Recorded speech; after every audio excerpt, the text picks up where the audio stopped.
Monkey. Yeah, we're on a complete tear. We're talking politics, guys. Lots of politicking going on.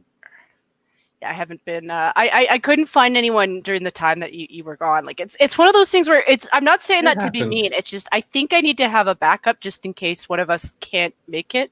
It happens. This kind of stuff, and I'm going to just explain. So if anybody's listening, on Saturday when it was my turn, I was just really sick, and excuse me. Whoa, that was a little bit of a sneeze. Just sick, so that like vomiting, not like coronavirus sick. And so that really tore up my throat. And as anybody who's been on a stream who talks, that's kind of something you don't want to do, because if your throat's really raw, then you're working your throat that's already really raw into a worse state. And then the last, ever since then, just my pain level has been through the roof. And so quite literally yesterday, I got home from shopping with Elwyn and I crashed. I fell over. Luckily, I was a couple feet from my bed. I fell over into my bed, crawled into bed, and was just like, I'm done. I'm out. The pain gets to a certain point, and I wish I could gauge it better before it gets to that point. But there's always just going to be the random chance that I'm just going to pass out from pain. Doesn't matter if I take my meds or not. If it's that bad, it's that bad. And it is a little unfair to you in a sense that I can't let you know. We're in this show together. I just can't simply be 100% upfront and be like, hey, this is going to happen or what have you. Did it? Oh, okay. It was not the scheduled stream. Good. Already muted. Perfect. No worries. I'm chilling at the same time as I'm listening to you, but it's one of those things where Alex was looking for Dax, and I'm like, oh, do you see what I see? I see a Dax. I just had to make sure I was. And then he runs away. Dax. Daxy. Yeah, I was trying to look for people to join, but everyone that I have all busy. There is one guy that I do want to invite on. Technically, he is an ex, but he's one of those exes that I can forgive because we were really dating more via phone and Discord than real dating. But he does a lot of politics too. But the thing that I want about him, it might end up being on one of your days, but the reason I want to bring him in is because he does work up further north on the rigs and things like that. Oh, okay. So I kind of wanted to see his take on things. Like he has a channel that he's worked on for probably long since the first Trump election, but I haven't really followed him. It's one of those things where I didn't want to be the weirdo like ex-girlfriend. Too late. No, a guest's a guest, and I always judge people on the content of their character rather than their relations, who they are, what have you.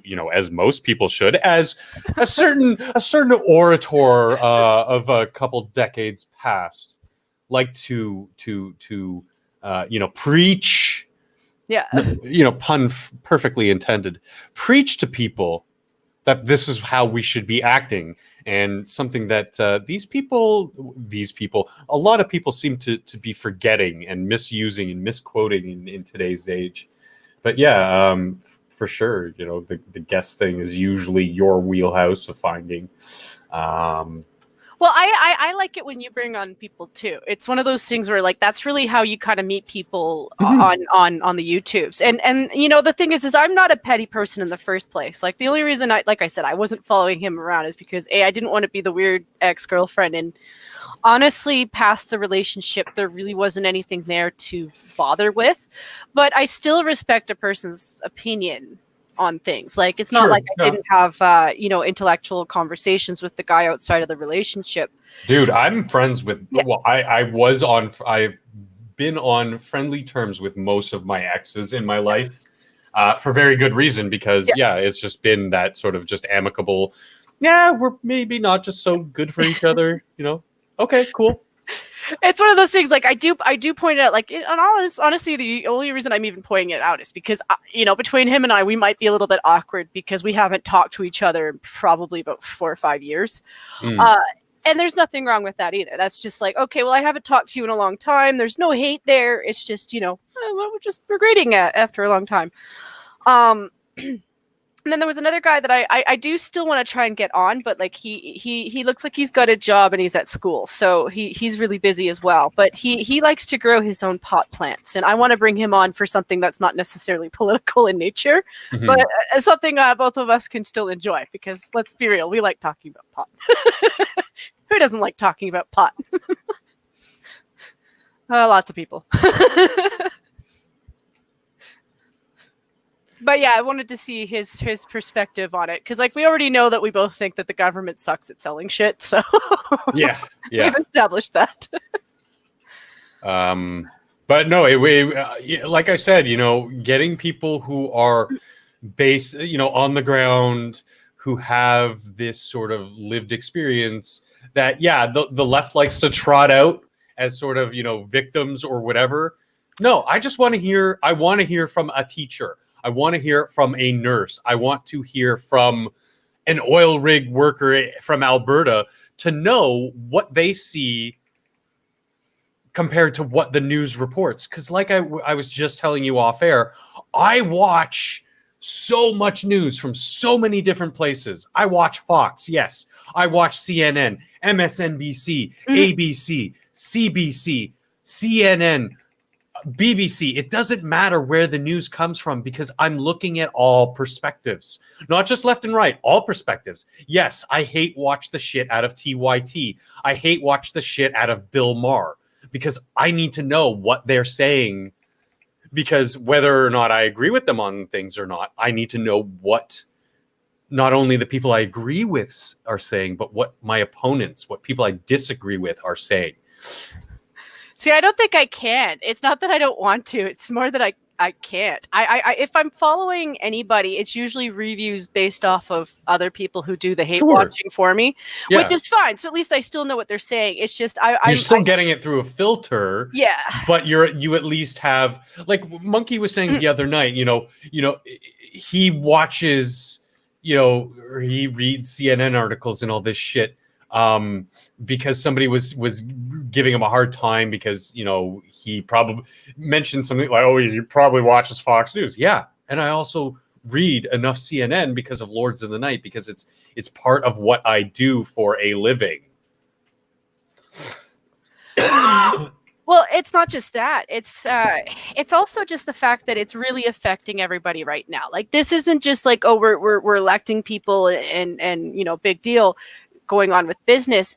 The DNC has made it very clear that the establishment is against the people. They could not bring up a bigger flag than they have been in the last 5 years, that they aren't working for the people. And this is the thing. Even as a Canadian, I can sit here and say that that's not what my ancestors fought and died for. We didn't come to this country for that. We came to this country to get away from that. I can't really. What I can say is I don't think things are looking good here in Alberta when it comes to where we're going. So I think you know me enough by now to know my hatred of Facebook. But today I was Jason Kenney's a big of a dumb fuck as Rob Ford. He is. They're just not the monsters that the mainstream media portrays them. You know what I mean? It's not just that. He's made it really clear that we voted in a guy who doesn't really have our best interests, because he's not really doing what it is that we've asked him to do. And by doing that, he's basically left us with no other party to go to other than the Alberta Independents, which I honestly don't hate them. I can't actually hate their message because it's not terrible, but that's opening the gateway to what I've been talking about since October. So, the thing is when I went onto Facebook, I initially went onto Facebook to try to find extra articles because I was a little bit worried, just in case I was gonna get some of my own, just you know, because I could talk about Amber Heard and other people, which we will eventually anyway, because they're relevant to. Don't tell me what it's like to be punched. Don't tell me what it's like to be punched. I feel bad for Johnny Depp. I mean, like, Of he's kind course. of a weird, crazy person too, but like nobody. Yeah, he's not crazy. He's just a little eccentric. He's an actor. He is an actor. He's an artist. He's been in that role since what? I think he was 15, 14 when What's he was Eating Gilbert Grape? Yeah. Oh, long before that. Like he was in like 80s TV shows. Like he was a teen throb for ages. So like in the industry his entire life, basically. And you know what I remember from him back in the early 80s, an interview with him is one of those things where I realized why a lot of feminists went after him, because he is one of those guys in the media who stated before that he really doesn't like being treated like a meat sandwich.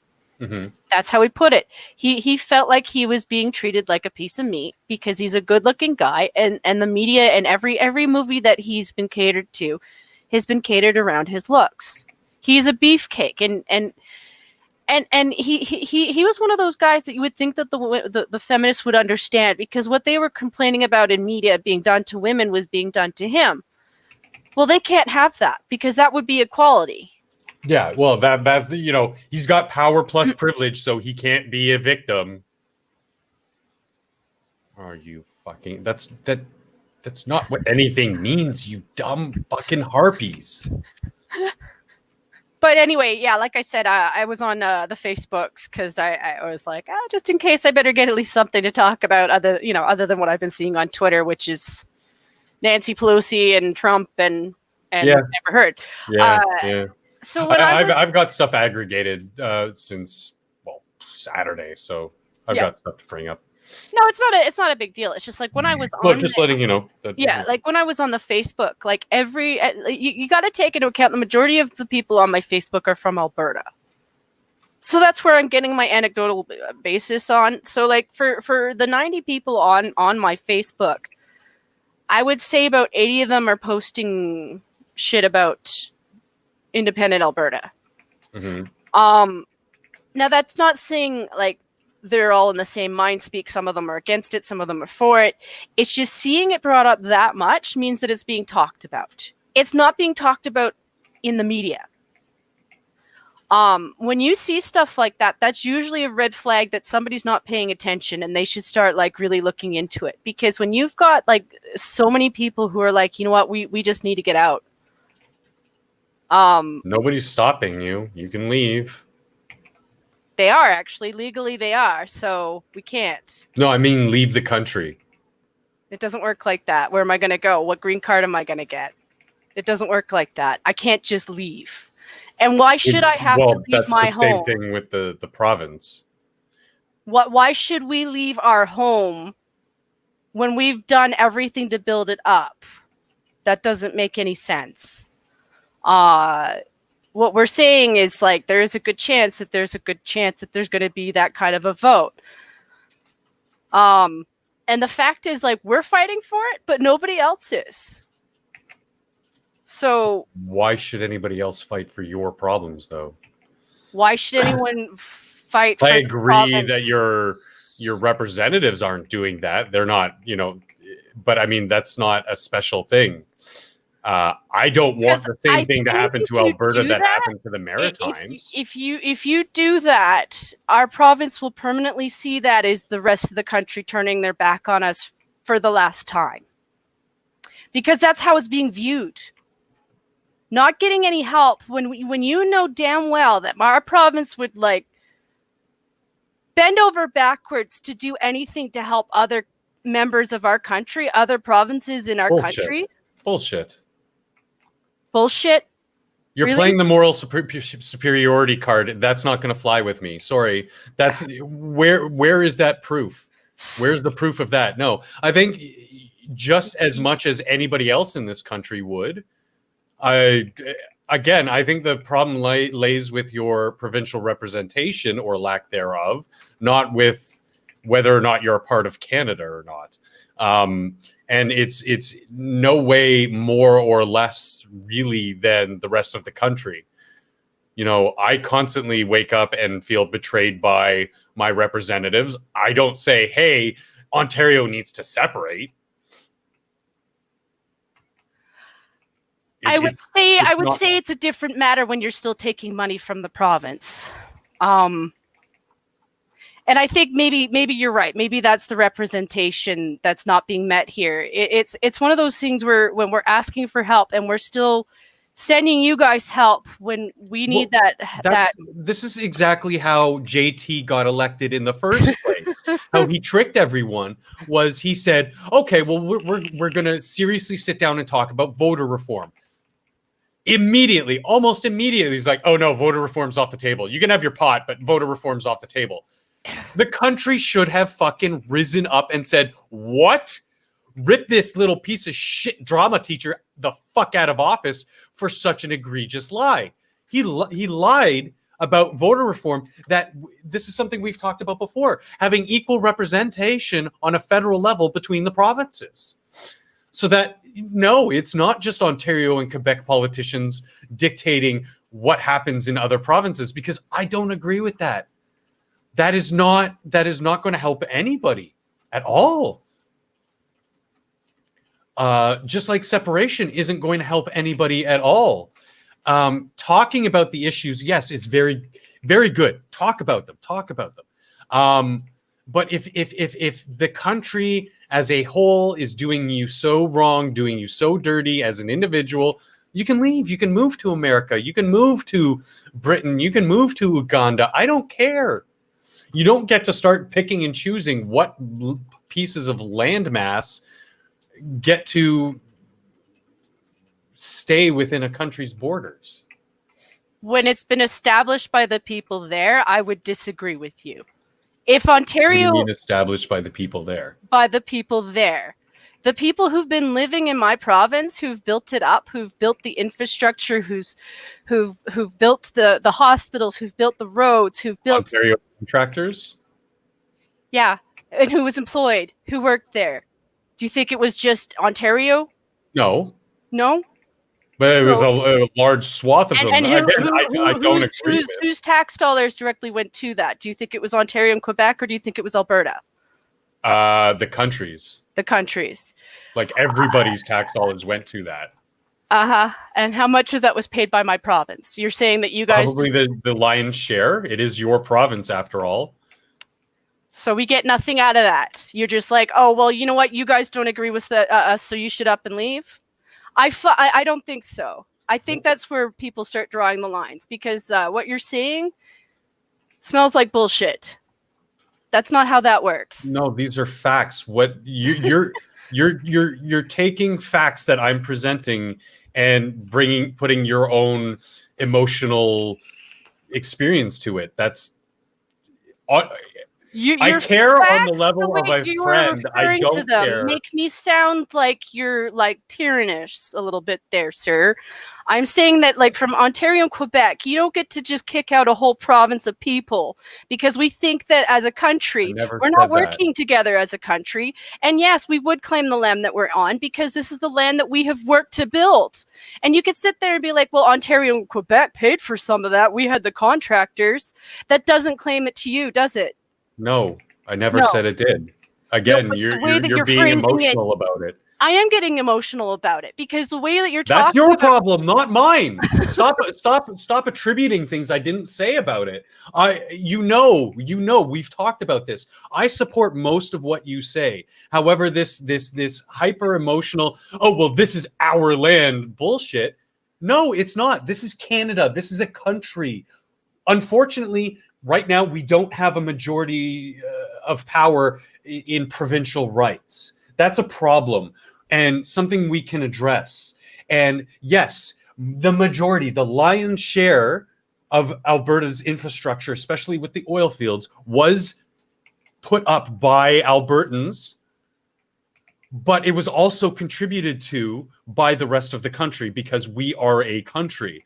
I don't understand where the disconnect is because I agree with you on most of these issues. Again, I will be the first person in Ontario to say, yes, individual provincial rights have to be a thing. Individual equal representation in the federal stage, whether it's New Brunswick, Ontario, Alberta, BC, it doesn't matter, has to be equal because that's the only way the country as a whole is going to grow and move forward and be better. The shady shit that you bring up, I agree with you. Sans the emotional stuff. I'm sorry. On a like I said, on a friend level, because we're acquaintances, I can empathize with you. If we're talking the issues and talking facts, I'm just going to tell you to shut up because I don't need to hear it. I don't mean that in a mean way either. When the issue is okay, telling somebody that this is your home, but then taking it away because of your facts. I'm not taking away anything. I'm just saying if you as an individual, as the individual, I'm not saying you specifically, but if the individual is so disenfranchised by their country, by their state, and they really don't know what else to do, you can move, you can try another life somewhere, like every generation before us has been want to do it at some point when they're just so. I don't agree that should be your go-to. I think that's where you're wrong, functional, because the thing is the world has already been claimed by everybody else. So this idea that you can just up and leave and start another life, sure, you could do that. But at this point, why do people want to keep up and leaving their life behind? Because other people are screwing them over. I think the issue is people aren't listening to Albertans when they say that if you're putting us in a position where we have to fight or flee, a lot of Albertans are saying they're going to fight for it, and that's not good either. No, I mean, if they go legally, no, because okay, yes, a lot of Albertans want to fight for their independence. Let's call it not independence from Canada, but independence on the provincial stage. Hey, we are a for lack of a better word, a semi-sovereign province within a country that feels like our rights are being tossed aside. I agree with you with that. However, the immediate talk of that some people of that group say, hey, let's just leave Canada. That's not the right way to do it. We've talked about this. Oops, sorry, I was hitting the wrong button. That is where I would personally draw the line and say, okay, well, if you're that unhappy with it and you just want to throw a temper tantrum and say, well, fuck it, let's just leave the country, leave the culmination. At this point, it's 100% not a temper tantrum. I think saying words like that are reasons why people are not taking your side of the argument as seriously as you'd like. Words like that are kind of the reasons why people are kind of like, yeah, you know what? If we have to fight for a country that is Alberta, and that's the problem, is people are starting to see that it's like, okay, you know what? We don't feel like we're even a part of this country. When people are saying, oh, Canada, but we're not included. Okay. Do you think Newfoundland does? Do you think New Brunswick Sometimes does? they don't. There's a lot of Newfoundland. Halifax? There's a lot of that's my point, is that it's not just an issue exclusive to Albertans, and you don't see the rest of the country because they put their big boy pants on and say, "Oh, what we're trying to tell you is that it's not just Alberta. We're seeing that the whole country is kind of crumbling apart right now. It's not just Alberta. Saskatchewan's in the same boat. Half of BC's in the same boat. There's a good portion of Manitoba that's in the same boat. We're saying that if Alberta goes, it's just that we're going to go first. Goes where? The rest of the country isn't going to just let you declare yourself a sovereign nation. That's just not going to happen. So why even constantly bring it up when you should? Because if we had to go that route, this whole you can't do things, it doesn't work like that. It's not that we can't. It's just that honestly, it's a harder thing to do than it is to talk about. It's not that we can't do it. It's just that it's a really difficult ass thing to do. And it's like, is it worth it to break apart the whole country? We don't know. It's like if Justin Trudeau were to turn it into China, would you blame us for wanting to leave? Well, no. But at the same time, that's the Albertan, the outside view of Albertans being completely fucking self-centered, selfish. Oh, well, fuck it, I'm leaving. Instead of, it being selfish, maybe or are we preparing for maybe come together. Please don't speak over me. Maybe come together as a country and address the issues, which is mostly the Liberal Party on the federal stage. Because yes, you're right. You're not wrong in anything. How you're reacting to, and I keep saying you, I'm saying the group of people who are separatists, how they're reacting to this thing is completely childish and reactionary. There's no goodwill faith of coming to any sort of table there. It's, oh, well, we've been fucked over, so we're just going to flip over the board and leave. That's exactly how I view the Teachers Federation in Ontario right now. When they're unlike this situation with Alberta, the other side is coming to the table while they're saying, oh, well, you're not coming to the table. There are people reaching out there. Even though it's not in the news, there are people outside of Alberta who are talking about this. And a lot of them come from Northern Ontario who went over to Alberta in the late 90s, early aughts to help, who got contracts, who did a lot of work out there for infrastructure, whatever, and came back to Ontario. They're the people who here are like me saying, that place is fucked up. We got to do something. We're fucked up here as well, and they're fucked up on the East Coast. The entire country's fucked up. We got to do something. And it starts by talking like, you know, we have been about these issues. And I'm sorry, guys, we're kind of ignoring chat. We've kind of been on a little bit of a ranty mode because this is something very close to Jen's heart.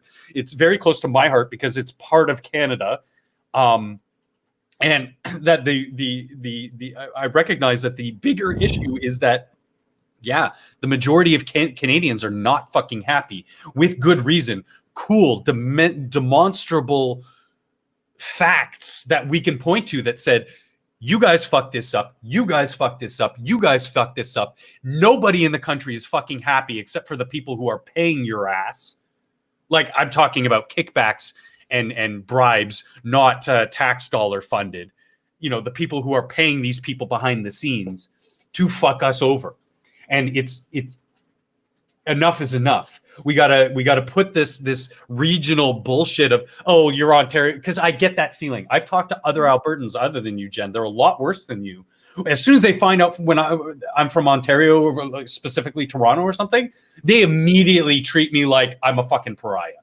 And I'm like, dude, I literally came here because I want to know what your experience is in Calgary, in the oil fields up north, you know, these types of things. I want to know you as an individual, man on the street, what's your experience with this shit? And you know what? It's more similar than you would think between that oil rig worker there and a former Ontario Hydro employee here. It's not that I doubt that. The problem is like everyone coming out who has the ability to do something in Parliament or to do anything. It's not being reported on in a way that's fair. I mean, I did have a clip from Maxime Bernier that I'll share with us in a bit. Just because sure. It was just nice to hear from him. Like it looks like he's back.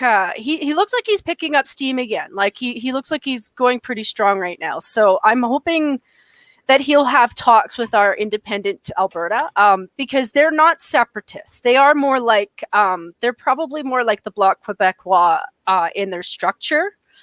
So I would like to see him have chats with. I gotta remember her name, but she used to be on the Liberal side. Freeland? I don't know, not Freeland. Freeland, she's scary. Christia is scary. Yeah. I mean, I've said before that if I had to choose between her and Trudeau, I would choose her because at least she does fucking work. She's got balls, unlike Justin. She's got balls. Like I don't have to agree with her politically to like see that she respect for her convictions, and her work ethic, and that means a lot to me. It's one of those things why I can sit there and be like, you know, I might as well claim myself as a Trump supporter. I'm not really. It's just that I see the guy doing fucking work, whether I agree with the job he's doing. Like sometimes I do, sometimes I don't. Regardless of whether or not I agree with him, he's doing the fucking work, and he's like old enough to be my great grandfather. Just quickly, let's take a little bit pause on our discussion. Hi everybody for joining us. Thank you. Cooler, nice to see you. Bjorn, good to see you, buddy. Matt, always good to see you. James, Same. All you need. Hey, thanks for showing up, buddy. Useless. Hey, buddy. Dude, electoral college, please God, yes. That's what we were talking about with electoral reform. In that in our Senate, it's still proportionally representation, which is wrong. The people shouldn't really be represented when it's state. I'm just going to use the American parlance. States issues at the discussion table. It should be 2 representatives from Alberta, 2 representatives from Quebec, 2 representatives from Ontario, 2 representatives from Newfoundland, because they're talking about the issues that are, global, not global, countrywide. That's hilarious. Yeah, he's taking the piss out of Peter MacKay. And like Good, I said, good. I don't know anything too much about MacKay. I've heard mixed feelings because like I said, I don't really follow the media, the rebel media, but I do read more from Sheila Gunn Reid's point of view in terms of like their group. Yeah. Just because as far as the media goes, she's really our only conservative that like I don't hate her. I don't trust her on everything because she's a little bit more Christian than I like. Yeah. But well, I mean, I'll give you the Cole's notes is that he's pretty much just like Scheer. Scheer? But he's got more balls.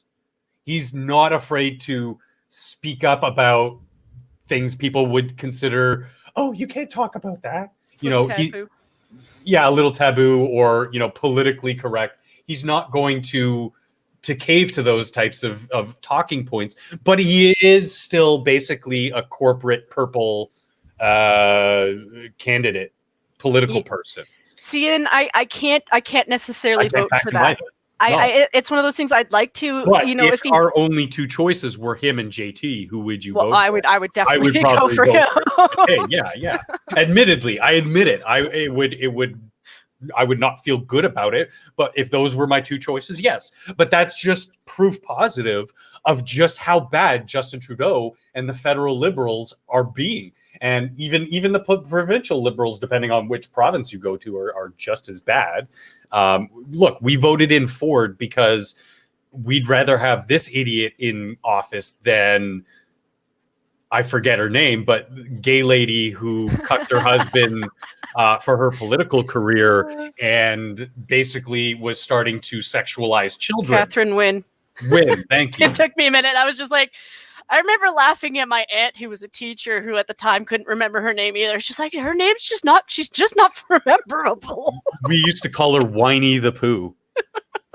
I'll type it out in chat so people can see how it's spelled.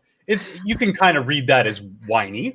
Yeah, I mean, oh my God. And this is what gets me so up in arms in the American politisphere, or even to a lesser extent, the British politisphere, because you look at people like Bojo and Trump, who are unapologetic, doing work for common people. Yes, they are still beholden to their big corporate interests. These are their bankrolls. They're still going to play ball with these people, but they're not going to do it, as far as I can see, at the complete and utter throwing under the population as a whole under the bus to do.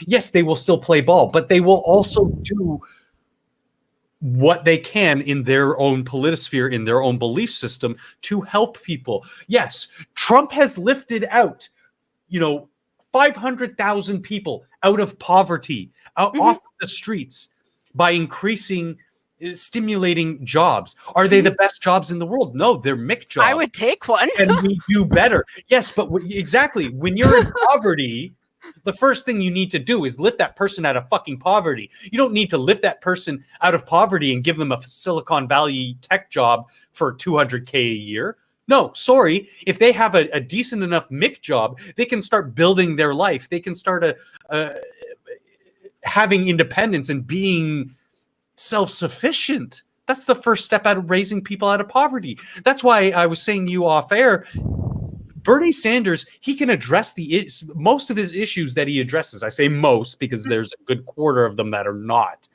He can address good issues that need to be addressed. You know who also addresses these same issues for the most part? Trump.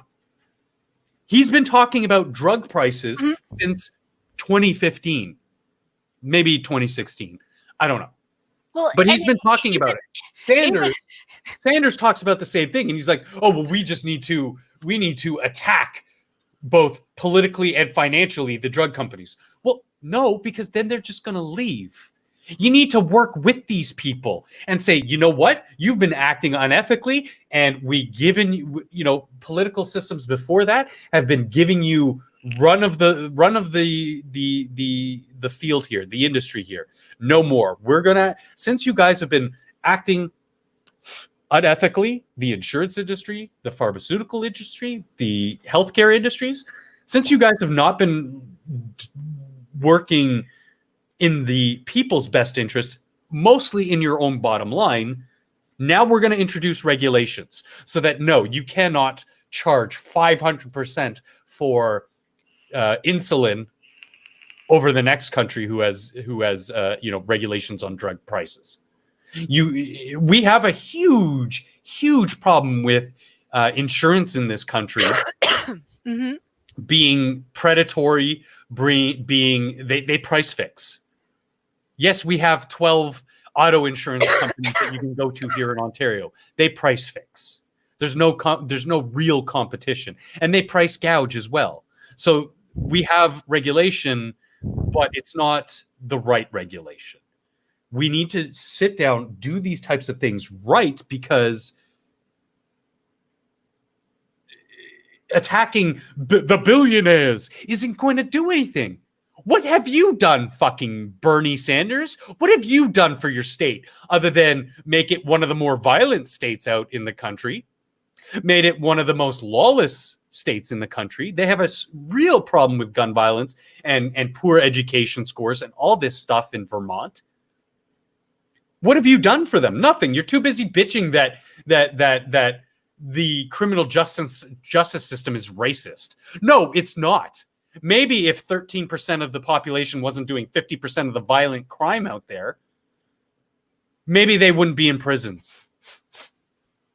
Most of these people who are in jail for marijuana possession aren't there just for possession. They're there because they had a gun as well as marijuana, or they were gangbangers doing criminal activity as well as other criminal activity of possessing pot. It's not a catch-all. And there's actually been this movement now of them actively releasing violent offenders. We're not innocent of that here in Canada. Actively releasing violent offenders because black. All because Bernie Sanders and his people. Sorry, I got on. Me. Oh no, you're fine. I was just unintentionally just keeping myself busy, and I'm like, I just gonna scroll down a little bit, see what people are saying, and like the first comment is this asshole says the top clown of Canadian politics, and the guy underneath was just like, yeah, that's right, sounds about right. Goof. I just unintentionally did that to this poor guy. But it's ironic that the person who is the most conservative of the politisphere also happens to be the most liberal. I'm not surprised. Because Bernier believes in personal rights, in personal freedoms, in the accountability of self, of your own life choices, but also believes that, yeah, you can't just be spend when the country's in a downturn. This is why I like Maxime. This is why this is why a lot of people like Maxime who are informed. The problem is, how do we get the people who just, muddle through life and don't really pay too much attention to their politics other than what's on, like their favorite channel, be it CBC or CTV or whatnot. How do we get them to pay attention? I can really see people doing. There's two ways that they could have gone about it. The last time they failed miserably because whoever the hell is running his group doesn't know how to meme or shit. And they failed with that because I think they were trying, like in the beginning, they were trying to pull a Trump by memeing it, and it didn't work. It didn't work because like the liberals caught on to that right away. So like they were never seen anywhere. Sometimes you have to be controversial just to be shown. Like It's why a lot of people don't understand, like, the Trump crowd lets the stuff that comes out about Trump slide because it brings him up all the time. Keeping him relevant all the time is probably the worst tactic that the DMC could possibly do. But with Bernier, he has a history because he used to be part of the Quebec Separatist Party. Mm-hmm. And the thing with that is a lot of people in the political sphere who are voters right now, a lot of them are retired. And I'm not trying to be against the boomers, because I'm not. There's a lot of boomers that I respect who have a lot of wisdom. Canadians. Yeah. A lot of wisdom, and I listen to them with respect, but a lot of them have to get over the past, because the thing with Bernier is I think he has learned from the past. He knows exactly what he was. He's come out and said, he's come out and said that was a mistake. Separation is never a good option. And they need to get over his past history. And then the thing is too, is they need to disassociate themselves from the personal situation that happened with the Conservative Party, because we all know as voters that what's going on with the Conservative Party is downright dirty. Oh, it's a joke. They're kind of in the same place that the Dems are. Yeah, they are. They're just kind of a big joke. I mean, which is, it's crazy in the Canadian political sphere, because the Conservative Party is the joke. I think they're both the joke. It's just one happens to be in power right now, so they're less of a joke because they're still winning. Well, the joke is mostly just that for some reason we can't seem to get anyone strong from our side. And it's just like, where have all our kids really gone? Like, nobody's really gone into politics. And you know that this has been an attack on probably our schools. You know, between the schools and the colleges, they really don't like when you come out as a conservative at school. And I understand that to a certain point. Like, I mean, if you're in a classroom that's not about politics and you start bringing up politics, then you probably shouldn't do that. That's on you. Yeah, that's on you. That's like, you're distracting. Unless it's a poli-sci class. Yeah.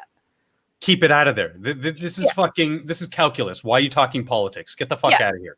Like that stuff I can understand. Like now there's this is chemistry. I don't care who the fucking front runner of. Exactly. Now the exception to this rule is in the classes where, like, the politics talks could happen and actually be really good for the class. But we all know that anyone who's going into a social class, and there are certain jobs where they require that you take them even if you're never going to use it. Mm-hmm.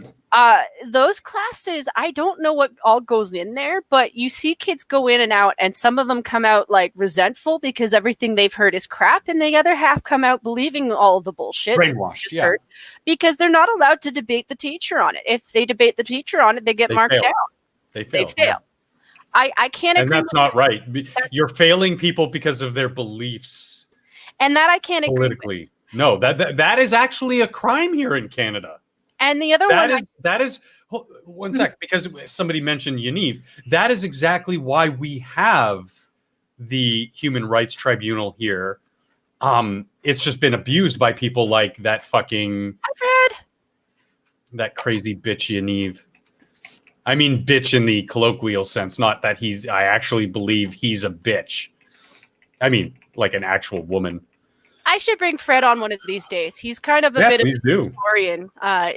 He's one of those guys that I ask questions about, especially for American history, because he's done a lot of studies on that. And I mean, just talking about what he said, America will make Canada great again. I hope so, because with the USMCA, what I call Kuzma, because it rolls off the tongue better, not because see Canada first. I couldn't care if it. Yeah, cooler. I had previous engagements. But with this new trade agreement, you already have automakers going, you know what? It's going to be more, it's now less beneficial to have our manufacturing in Mexico. We're going to bring it back to Detroit. And it's happening. Chrysler's bringing back factories to Detroit. That's a great thing. Maybe because of the USMCA and our part in it, that maybe our auto industry might come back to Canada as well. because that's one of the big. I mean, that amongst other things has been one of the biggest bullets through the heart of Ontario. All right, I'm gonna play this clip because I'm sure you have other things to share, but I had to write that first. They put me in a dunk tank cooler, and they were just whipping lemons at me. There was no tank, no water. They were just whipping lemons at my head. It was really, really not weird, fun. but it worked. This is the new cure for the coronavirus. Just take a lime and throw it at somebody. But yeah, man, we've gotten a little worked up over this, with good reason. You know, I'm not judging you or myself for getting worked up. This is our nation. These are real, clear and present concerns that are not being addressed by our political elite. That we need somebody like a Trump a Trump type figure to come in, shake up the pot, and say, you're all retards. Let's start working for people, because a lot of these Republicans, they seem to forget he's a Democrat. He is a Democrat. He's been a lifelong Democrat, but he looked and saw the Democrats going, these people are insane. Yes, it would probably be a little bit easier to run as a Republican, not because people are dumb, but because they're simple. They're simple folk who, you know, jobs, big issue. I'm going to attack that head on, and that's going to gravitate with people who really only care that they're going to be able to provide for their family tomorrow and the next day. I also often can't help wondering if it's not also just that Trump was seeing some of the shady shit that's going on with that group of people. Oh, for sure. It's not like we don't know that he used to be really good friends with the Clintons. You know, they used to have dinner parties. Like they hang out together at events. That's how he knows Epstein. You know, that's why whenever they bring up the photos of him and Epstein, I'm like, you know whose party they're at, right? They're at a Clinton Foundation fundraiser, right? Mm-hmm. And do you think I get any response on social media after I raised that point? Other than, oh, well, you're just a fucking conservative, brainwashed, blah, blah, blah. Like, okay, I thought I was a liberal, but okay. Just pointing out things that you're deliberately forgetting. Yeah, pointing out the fact that that's a Clinton Foundation fundraiser that they're at. You know, it's one of those things, like, rich people on that level, they all know each other. Like, you never not assume that they don't know each other. They might not know each other very well, like they might not be friends, but they've been at the same fundraisers, the same galas, the same political fundraisers, et cetera, et cetera. That's how you make deals. That's how you make business deals. That's how you meet people so that you can start business deals. It's how you start a conversation.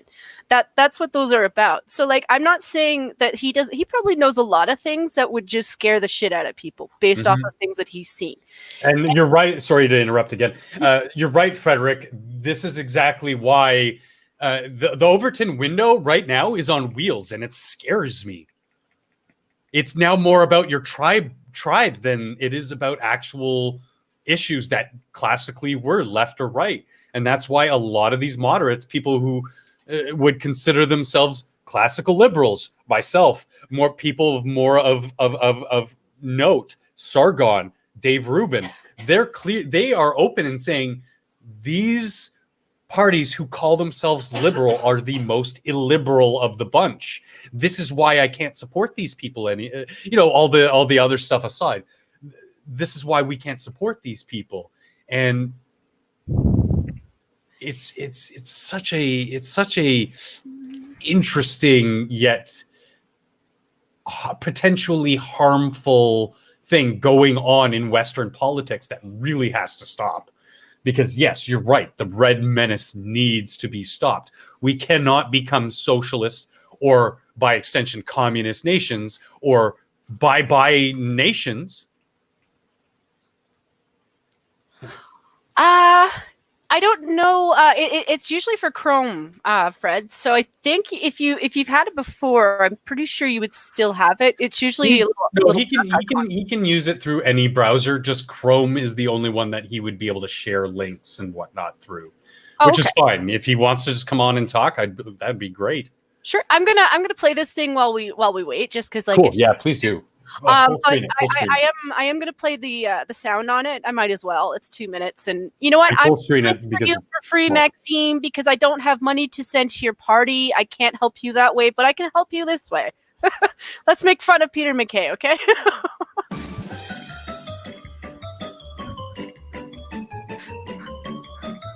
Clown World, In guys. this first edition of Political Circus, I have to talk Can you about hear the it? Conservative Yes. Party leadership race. Did you see the first meme published by the frontrunner Peter MacKay? There is no better illustration of how politics in Canada has become silly and superficial. Let's look at it. Viewer Thanks, Joe. discretion is advised. If you are prone to epileptic seizures, I love his smile. please I hate his do not accent, but I watch. love his smile.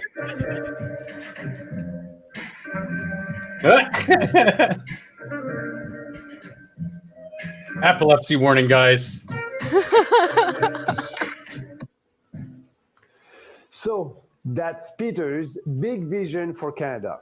What about specific ideas, principles, and policies?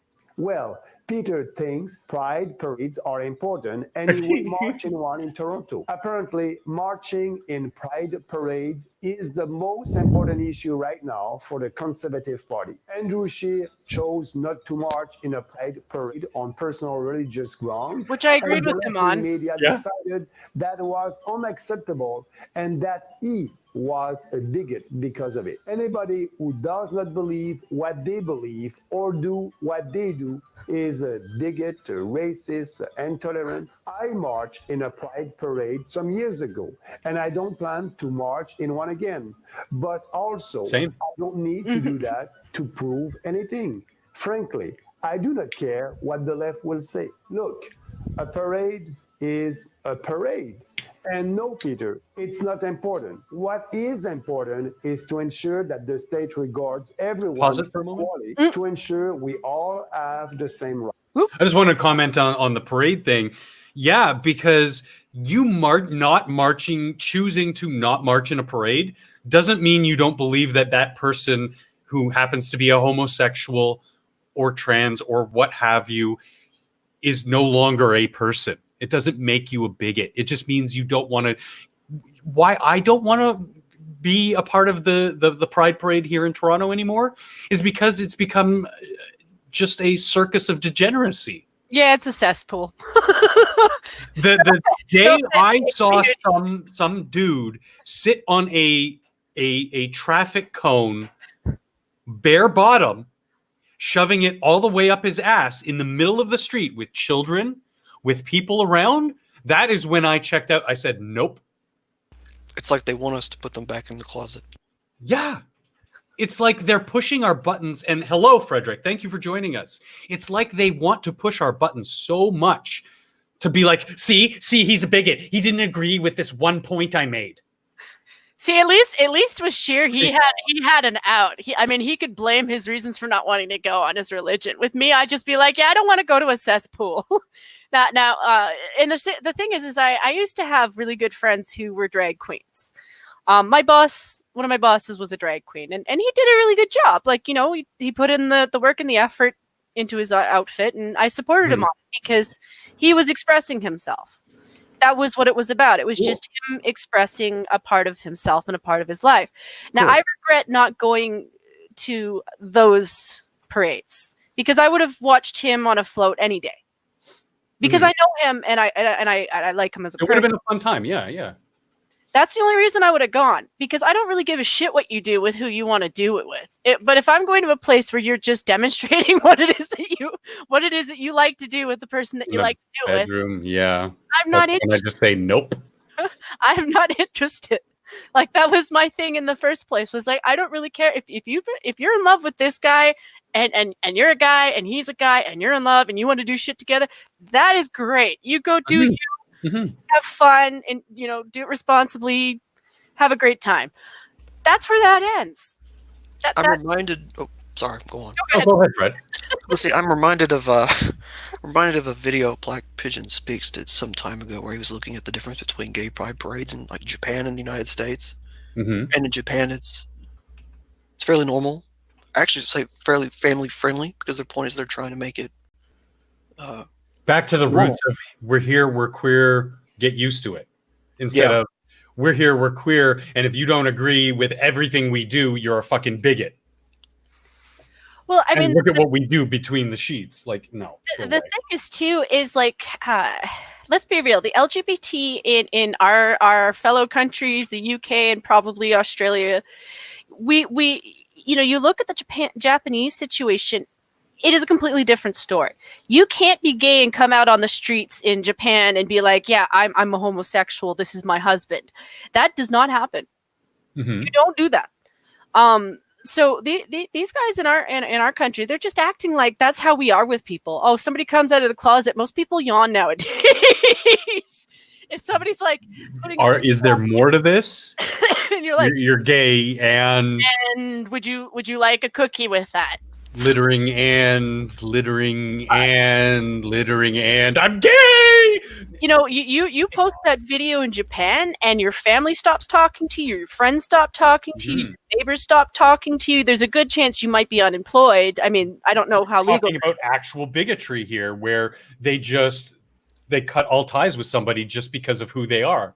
And again, I don't, just because I don't agree with something like marriage between two men or marriage between two women doesn't mean I don't believe that these people are still human, have fundamental human rights. Exactly. Marriage is not a human right. In fact, I'm just as outspoken against the government taking on the role of the institution of marriage from religions.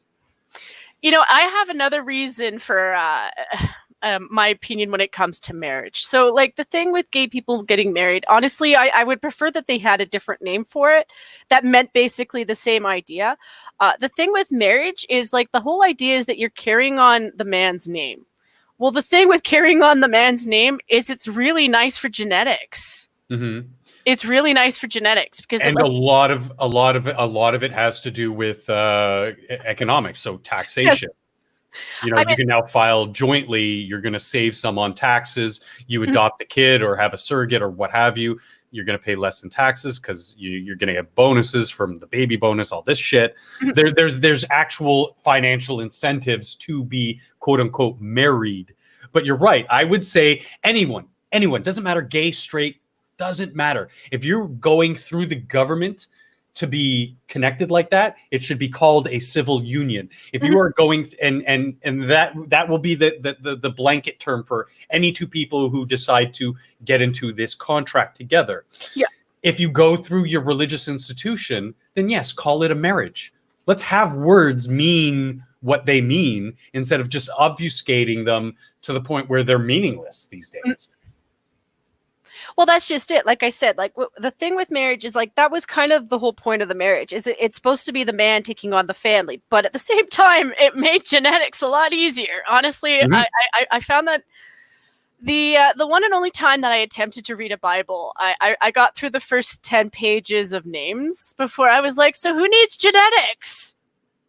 Well, I mean, it's done so that you know who the father is, because you'll unless it's like, I don't know, Game of Thrones. Who's Jon Snow's mom? Oh, Right? unless you're there and everybody knows. Like, unless you're like not there and nobody knows who the mother is, you'll always know who the mother is because the mother's. It also helps in dating. Several years before I met Elwyn, I dated a woman who had the same last name as me. And well, before we dated, we actually had to find out.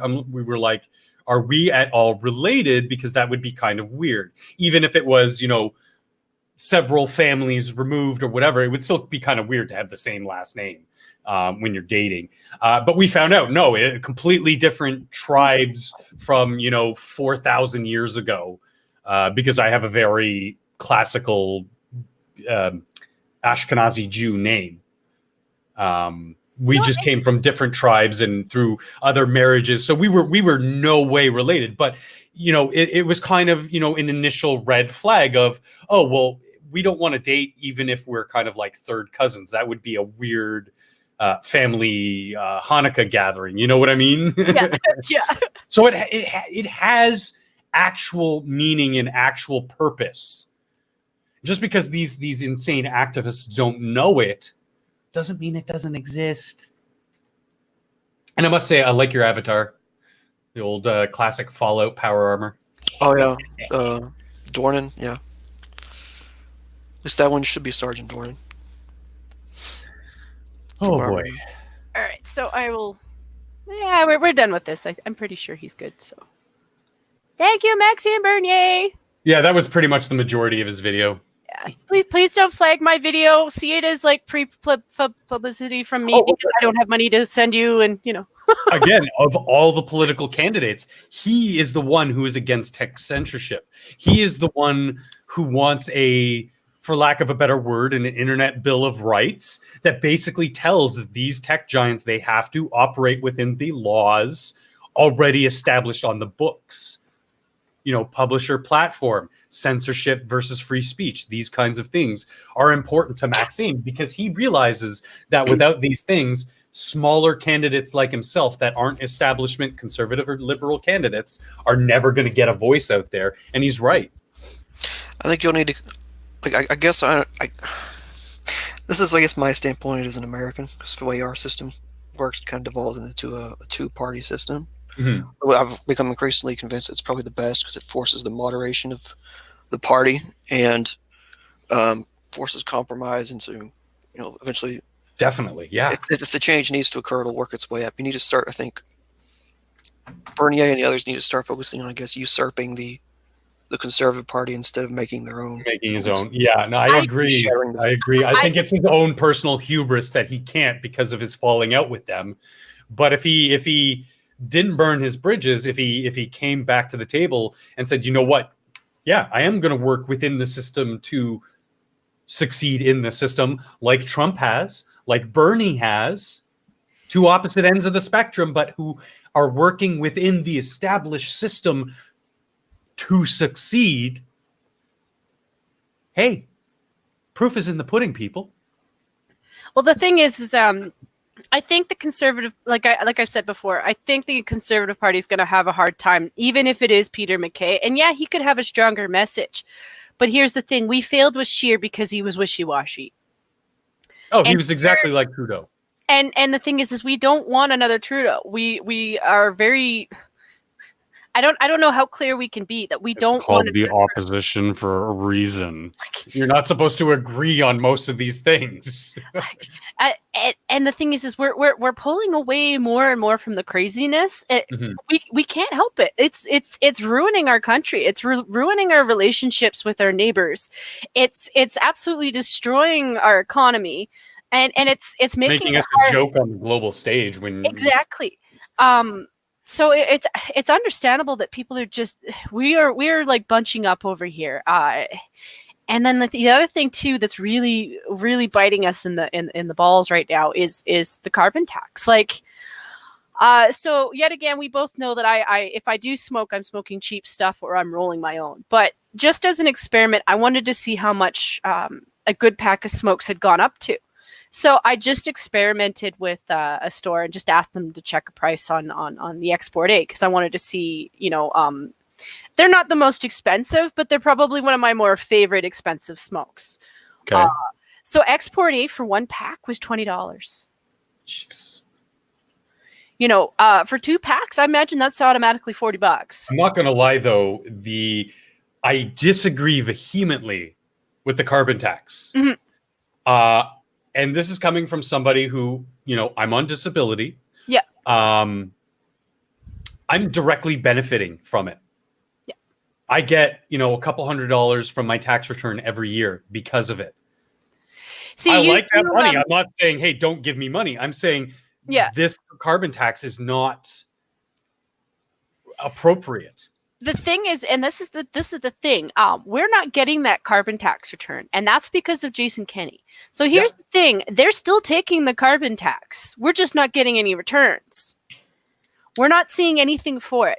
So I'm sitting here feeling bad for people who have money being taken away from them. And I mean, I would still feel bad if I was at least receiving the money, but at least if I was receiving that money, I could put it back into the economy in my own province, But the fact that they're taking that money and it's not going towards anything, and don't get me wrong, I don't begrudge you getting it. At least somebody's getting it.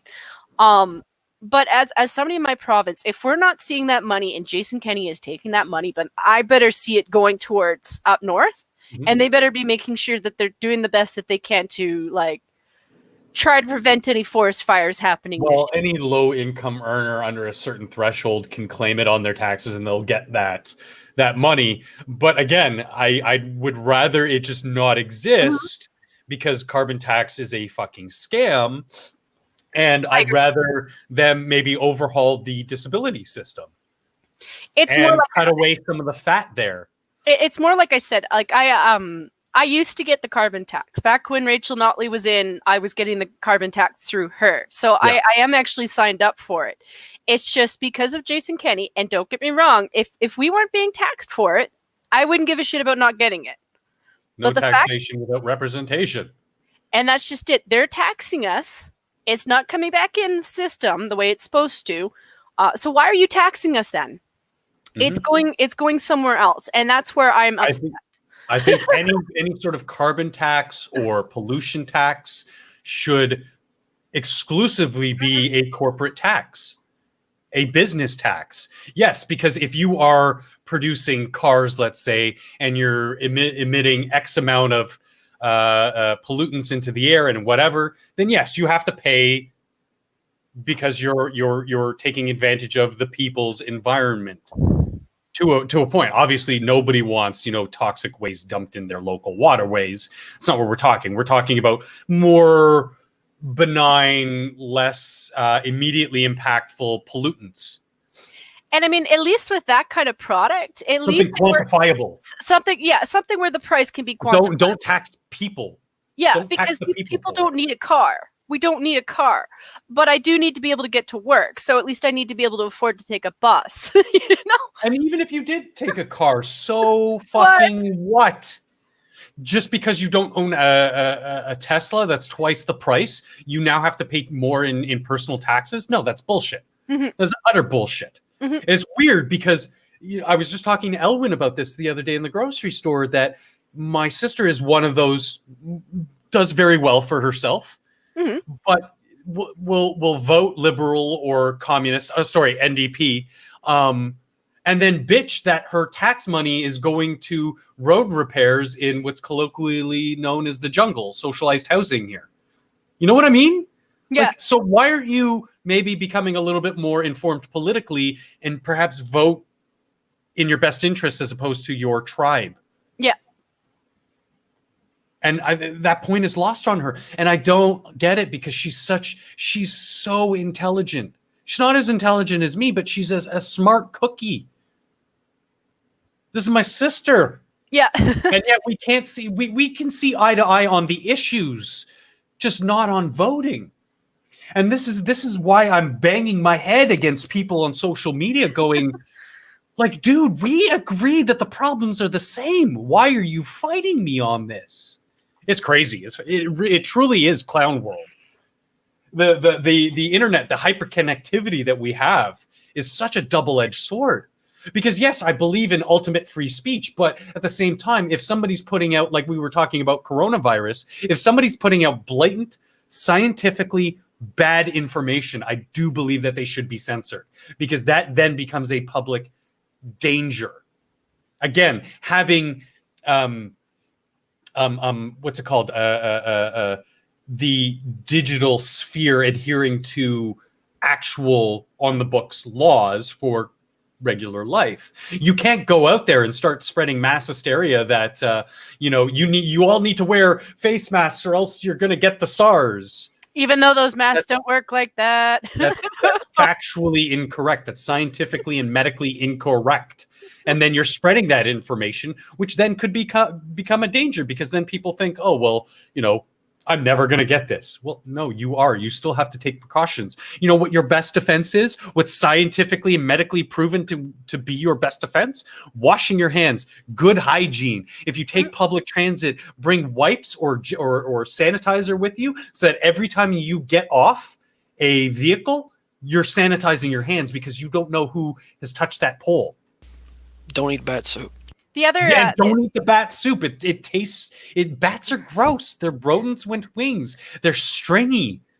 They don't taste good. It's not like alligator. It doesn't taste good. the other thing too, it's one of those things, like I'm sure you guys remember not that long ago, like retraining yourself to sneeze into your sleeve if you can't help it. to try to limit where the germs are going because you're going to wash your shirt. Your shirt's less likely to touch things. It's another one that I think people need to retrain themselves on is when you're in public, limit the amount of times you touch your eyes to the best of your abilities. It's like instinctive to try to wipe your eyes because you're trying to keep your eyes clean. But one of the other things that they said about like that kind of transfer of illness, like quite often it's the eyes. You go and you scratch your eyes and you don't think anything of it. And it's like all these little things that people... You touch your face on average, what was it, 20 something times an hour? Mm-hmm. Yeah. Yeah. Yeah, that's exact. Yeah.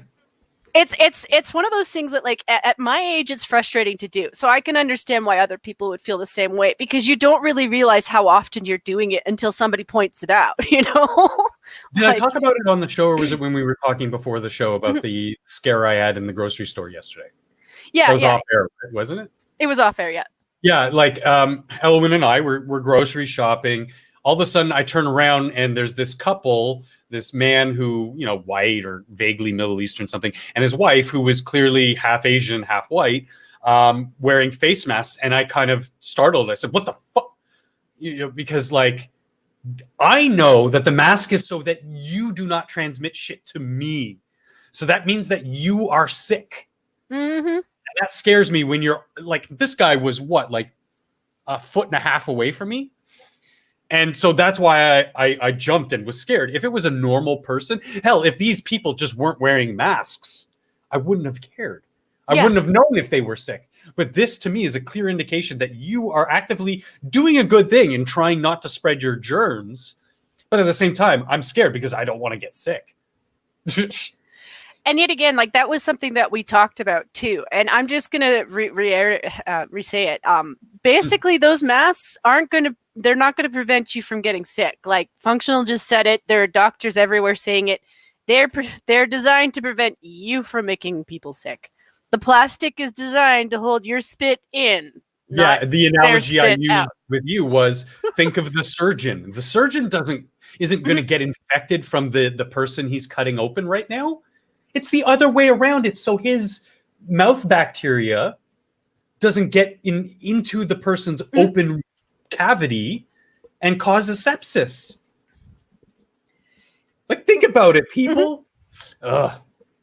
It's one of those things where, like, I think it's just people, like I said, I think it's medical profiteering, but that's my own little mini. Well, it absolutely is. But, the thing is, the design is because people base their medical knowledge off of shit that they watch on TV because they don't know what the people on TV are actually doing. Like, the TV people aren't explaining to you that the mask I'm wearing, they're not telling you that that's to prevent the patient from getting sick from you. Uniform on the TV show. That's all it is. So that's what they see in their head, and they think, oh, well, that's preventing me from getting sick. And then you've got the doctors in China who, for the record, I don't agree with their dishonesty, but I can understand why they're doing it because regardless of whether or not the person is sick or not, they don't necessarily know. Yeah. So I think what they're trying to do is they're just trying to prevent it just in case the person has it. For sure. It's easier to play that joke on somebody and have them wear it just in case it can prevent already it. be spread and given to other people when it's not showing symptoms. So yeah. So I mean, on their hand, I can understand why they're doing it, but for us in the West, it's just the fact that, like I said, people are a lot dumber here than we can. They're a lot dumber than on average. I'd say you're not wrong. And we have this tendency to take fiction and make it real in our heads because we don't know the background information on it. Mm-hmm. It's like anyone who wants. It used to be though. Yeah. I mean, obviously there would have been just a lack of general knowledge back in. I mean, the closest analogy to this so far is the Spanish flu, and that was right at the tail end of the First World War. So I mean, medical knowledge wasn't quite as well known, but. I mean, oh yeah, we've made leaps and bounds since then. Yeah, oh yeah, the West hasn't had really big, viral outbreaks approaching that since. But of course, even going back to the beginning of the 20th century, I mean, in some people's lifetimes, you still had things like plague outbreaks in Europe or typhoid fever out west, etc. So there have been 3 cases of plague now in California. Yeah. The plague. Mm-hmm. Think about it, people. And then all you have to do is read one article. And even if you take the entire article with a grain of salt, you get some idea of what's going on there, in that they are allowing dirty criminal activity to just propagate and not fight against it. And that is what causes these sorts of plagues. Good old public defecation. Yeah, something as simple, because these people they're completely unaware of their history, Frederick. With the invention of sewer systems and public access to waste management systems, we almost get to the point where we beat most diseases that afflicted us just by having a cleaner society. And defecation on the street is one of the biggest things that's making people sick. And oh my God, it gives me a headache just thinking about California, because I have friends who live there. I have family who lives there, and I don't want them to fall victim to this bullshit.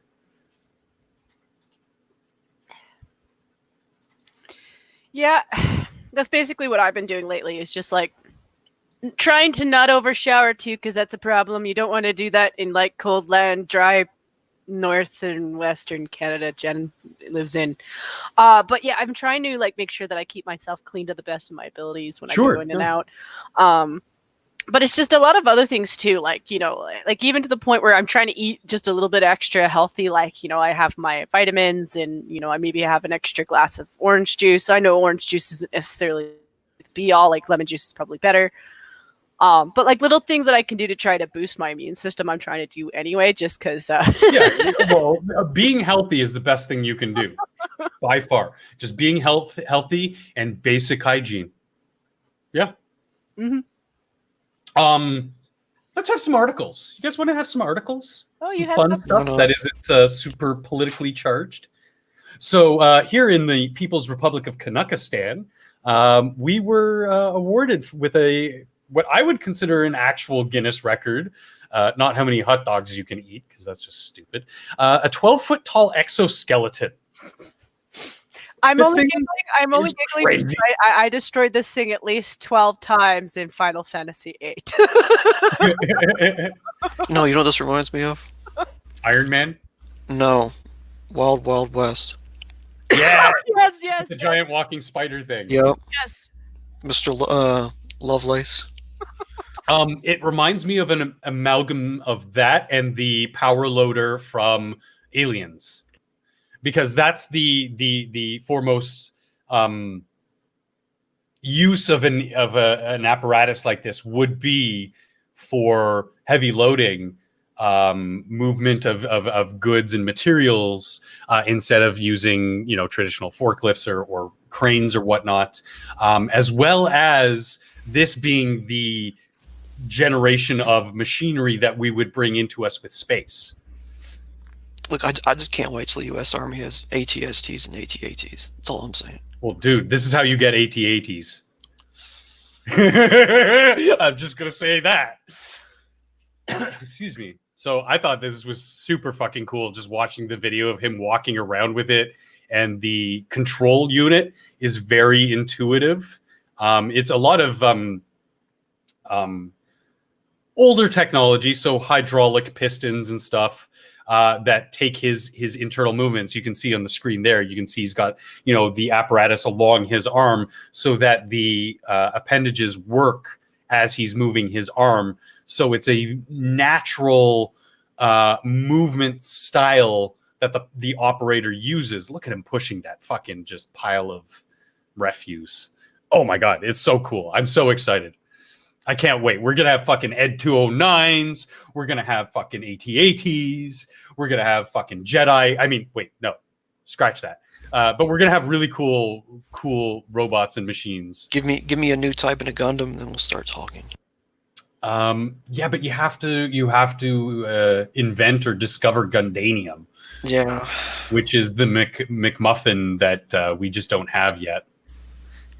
I mean, even if you did have it, I don't know if the physics actually works for things to stand up that high on just two legs. Yeah, well, not in our with our gravity, but again, a lot of this more has to do with the applications of zero-G environments, space environments, or other planets where gravity is not Earth standard gravity. I mean, yeah, at least of the part like in space it works because they were originally designed to be exosuits in space to work on the colonies. But then we combine that with AI, and then we get Transformers. Fuck yeah, I'm in. Yeah. Jeez. Nerds. It's Yeah, okay, well, I'm a nerd and- too. science, bitch.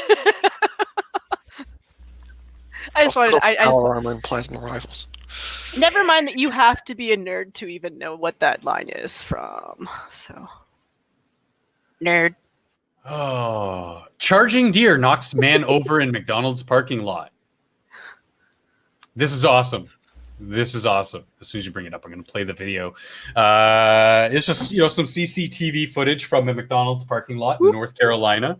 When animals attack, guys, I've been saying this for a while. The animals are becoming more intelligent. We have to fight back. We need to eat more of them. Or maybe just feed them some vegans. Boom! Let's play that again. Just walking. Boom! Just like out of nowhere, he's got his McChickens. Boom! Takedown, bitch. Is that a cat? That's a deer. It's a deer. Yeah, he just fucking stone cold stunnered this bitch. Oh, it's just small from that angle. It looks small. I'll put it up in full screen. It's probably just a small deer. Just keep your eye over here. Boom! I could watch this all day. Oh, stone cold.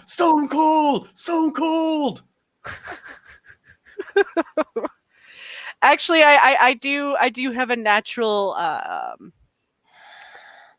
this natural pause when I come across a herd of deer, and there's the part of me that pauses because I don't have a rifle or something to shoot one of them with, and the other part is like, well, if they really wanted to kick my ass, they could. So let's just let them go.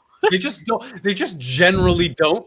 That is the exception, not the rule. That video we just saw. They generally don't because you're not their food source. At least around here, deer are so used to seeing people that's usually they usually don't. I mean, if you start getting too close to them, it might spook them. But well, yeah, because to them you are a potential predator, Mhm. even though you're generally not, unless you're a hunter. Yeah, it was just mostly in my neighborhood, like because of the way the layout of my city. Half the city is part forest. Fish Creek Park is our international park, so like quite often you get bears or the odd cougar, and definitely deer. Like we don't do shit about the deer. It's usually the other two that we worry about. They kind of come up through the parks into the city. So more often than not, you'll be driving along and all of a sudden you have to stop because there's a herd of deer and you're like, can somebody just honk a horn? Because they'll fuck off if you do that. Eventually they will. If they don't like give you the, do you know how the Canadian geese kind of give you this, like, what are you going to do about it? Am I in your way? Oh, what are you going to do about it? Deer do the same. So especially outside of hunting season. And oh my god, deer is so delicious. Venison. Oh my god, I think the only thing I like better than venison is moose, but it's probably because it's built into my DNA being a fucking knuckle head, fucking snow Mexican. Exactly, Mr. Dax. It's literally fight or flight. Yeah. And most cases with animals who've evolved to be fast little fuckers like deer, it's a flight response. Big fucking news, Jen. The Trans Mountain Pipeline appeals court rejects the challenges from the activists. Good. This was contrary to what the applicants assert, this was anything but a rubber stamping exercise, his appeals court judge. Long story short of it, this minority of activists who claim to be a majority Native American, Native Canadian, First Nations people were protesting this, got it all caught up in the courts. When a majority of people on the ground, the regular citizenry who, yes, this pipeline will pass through both quote unquote white lands and native lands. Those people who live there who will directly profit from this have no problem with it. Mm-hmm. It's part of industry. It's part of growth. It actually is safer to transport this stuff through pipelines than it is through rail. Well, there's that, and there's also the dishonesty of the media in the part where they're like, oh, the natives are protesting it, but they only ever show the 4 natives that are protesting it, and they never show any of the natives who are for it. Majority of the natives that are living in that area do want the oil in that area because they need the industry. Oh, Dax, Mr. Dax, for dinner tonight, we have a delicious venison taco. I'm not even shitting you. I got ground venison. We're going to make venison tacos later. They're going to be fantastic. I don't get the munchies. It's just not my thing. But this is great because this has been caught up in the courts for the last year and a half, 2 years, I want to say. And this is going to result in billions of economic stimulation, and especially around places like Alberta that could really use it. Because when one part of Canada succeeds and flourishes, everybody in the country reaps the benefits. This is why I want to see a return to the glory days of Eastern Canada, where we fished and sent this stuff all around North America, and they were an economic powerhouse for their time. Well, here's the thing, Mr. Dax, and yeah, I am bringing up the Wexit movement, because if you guys had any idea of how many people in that group were from the natives, they are from the native tribes. They're the ones who are the most pissed off out of anybody. Because they're so sick of everyone using them to betray them. Mm-hmm. And I absolutely feel for them. Like I ranted in that Discord in front of them, because I was just like, between how they treat you and how shameful it is, and how you guys let your leaders treat you and how shameful that is, you need to stop letting the white card rule your life. And I mean, I really had to explain that one to them, because they've quite often let the 4 loud people in their tribes talk for the rest of them. And sometimes it's not because they can help it. Like their system of how they elect their leaders is messed up just as much as ours is. But the media only ever shares the side of the story that protests. They never ever share the side of the story unless it's the conservatives being like, here, look, these guys are opposite of your views. The majority of the people in Alberta who are complaining about not having the oil are the natives, because they've been screwed over with it. Like, they want to set up their own shit so that they can afford to feed their families and clean up their communities. Like, they're our whole areas of native communities that were destroyed in the last flood, they still haven't been fixed. I'm not meaning to get emotional on that one. It was just, I didn't realize it was still that bad. Like, this is one of those things where, yet again, like, we don't hear stuff like that unless you talk to people. And that's I'm blaming I'm blaming our news, and I'm blaming a little bit of our politicians, because usually, like, before, like, there was more communication before, we're not different here in Alberta than we are in Ontario. If we know that there's a community that's failing, we have a tendency to come together to try to help that community, to a certain point, especially when it's something outside of what you can do to help, So this idea that they don't want the oil, it really pisses me off. Sorry, I'll stop ranting. I want them to have the ability to choose for themselves what it is that they want to do.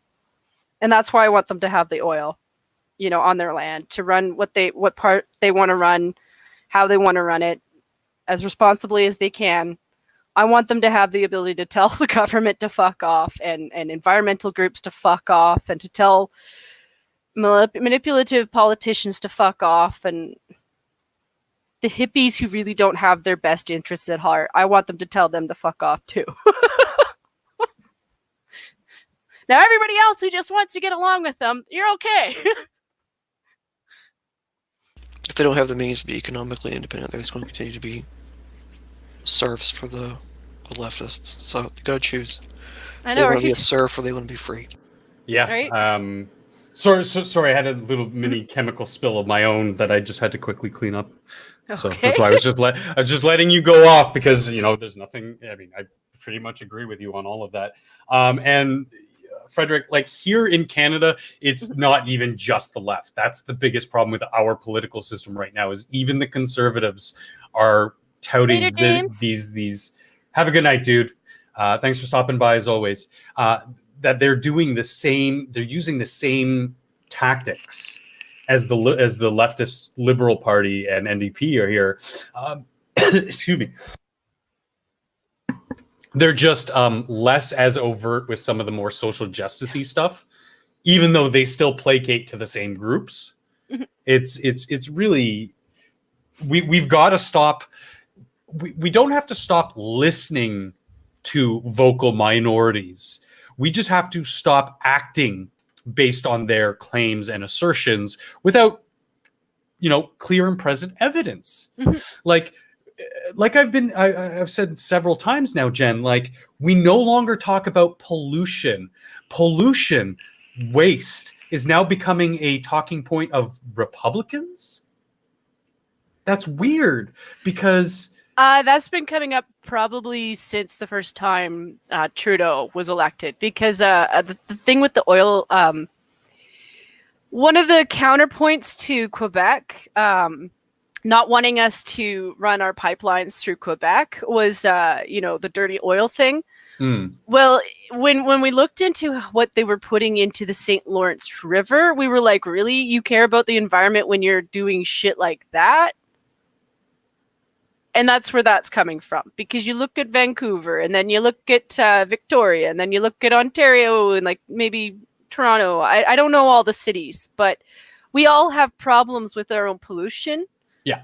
So it's one of those things where, like, okay, you're being a hypocrite. That's basically what our side is doing. I mean, we're they just pointing out changed the colloquial left has changed their tune from pollution bad to, because we started acting on it and fixing the problems, to, CO2 emissions, so climate change is bad. And they've completely stopped talking almost exclusively about pollution. There's now this analogous thing, this existential crisis, when we can look around and go, wait, what? No. North America's emissions, even if Canada, just Canada, increased our emissions 6,000%, we still wouldn't put a dent into the global emissions. Pollution's not difficult to get bipartisan support on, especially since most conservatives are the ones who actually live in rural areas where they have to deal with it. Yeah, of course. Nobody wants a landfill in their backyard. But at the same time, if we can reduce that waste by, the 3 R's, classically the 3 R's, which we as kids grew up with, reduce, reuse, recycle, very simple. And it had a huge impact on our waste production. Now, is waste production still a problem in the Western world? Sure. But we have addressed the biggest glaring issues, nipped them in the bud, and we're working towards it. Now, there are arguments that, yes, some recycling, and I'm using air quotes when I say recycling, companies aren't acting ethically or or entirely within their mandate, and they're trying to find ways to cut costs, cut corners, bend a little rule, a little law here and there without breaking it to turn an extra buck. That is something we can address. And I think that, like you said, would have bipartisan support. Well, that's just corporate greed. That's corruption. Nobody likes corruption. I'm just sitting here giggling because I'm picturing a bunch of like hicks in the US or maybe even in Canada going, I've got all this garbage to deal with. How am I going to deal with it? And his neighbor being like, well, that depends. How much TNT do you need? Dynamite that shit. Okay, this next one is just when you see it. Uh-oh. So, friend spots creepy detail in girl's selfie who failed to notice she's not alone. No, go away. Olivia Nunn, rhymes with Olivia Munn, who was feeling slightly worse for wear after a big night out with the girls, sent a selfie to the group chat, but had failed to notice an unwelcome guest hiding in her hood. First of all, smash or pass, Jen? She's okay. I'm not into other women, but she's okay. Frederick, smash or pass? Not bad.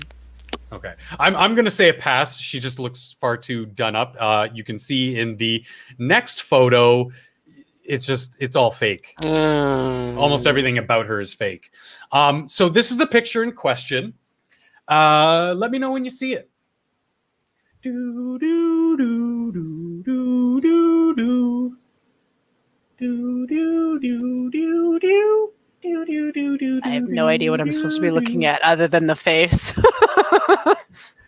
So right now you think that her face is the most terrifying part of this photo. Well, if you look, is my cursor? No, it's not showing. Okay, look at the left side inside the hood, maybe about an inch up from where her eye is. Is that a spider or something? Yeah. Ooh. That's like an eyeball-sized spider. Ooh. Elwin got it, especially with the delay. Holy shit. So her friends were kind of like freaking out. You can see the zoom in here. That's a big fucking spider. Yeah, that is a big spider. As someone who's an arachnophobe, yeah, no thanks. Burn it with fire. As you can see, yeah, I mean, she's okay. She would be an okay girl if she didn't wear like 3 pounds of makeup, 6 types of fake lashes, the collagen injection in her lips, the fake dye job, just everything about her. The fake tan spray is just fake. She'd be a good looking girl if she wasn't so fake. But yeah, like that just, dude, I would just be like, kill me now. I'd be screaming for Elwin to light me on fire and just get on with her life. Because no, just no. Well, she's British, Mr. Dax, so she's not as hardened as those Australians with their creatures that can kill you. But the thing is they're spiders, like that spider that's the size of a plate, I think they're a horse spider or something like that. Yeah, they're that's not gonna hide in your. First time I saw this one arachnid, they're not spiders. They're indigenous to the deserts of the Middle East. So I saw it in Israel. Oh, the camel spider? No, it's not a spider. This is bigger than the camel spider. These are about the size of a red utility ball. They have 8 legs. They're not spiders though. They're dune crawlers or whatever. I don't. There's some Hebrew name for them, and it's just a huge nope because they're not going to kill you. They might try to eat you if you're sleeping or something. Yeah. They do like the warmth of the human body. They will try to sneak into your sleeping bags or whatever if you're out camping in the desert. Just a big no. Oh my God. I'm just like, I can't even sit still thinking about them because they are fucking gross. And that's the thing about being an arachnophobe. It's not a fear of arachnids. It's just a fear of anything with 8 or more legs. And yeah, I'm afraid of anything that just has that many legs. It's an irrational fear. I tense up, I freeze up if I see a spider. I don't actively kill spiders because I know that those spiders in my home are killing roaches. They're killing ticks. They're killing all sorts of nasty little bugs that I don't want around in my home. So I leave them be as long as they leave me be. If they come anywhere near me, it's like, Elwin, get the spider, please, God, save me, woman. Hey, Geodes. So alligator caught window shopping outside Florida stores. Not a Florida man story. We got a Florida gator story. This one didn't have the photos. But basically, he made it into a shopping center, a mall, and was caught walking up to storefronts, looking up at the windows at the mannequins and stuff for a few seconds, and then moving on to the next window and looked at that window. And there must have been something catching his eye, his lizard brain, if you will, and then just went on his way to the next thing that caught his eye. You can fuck off, Dax.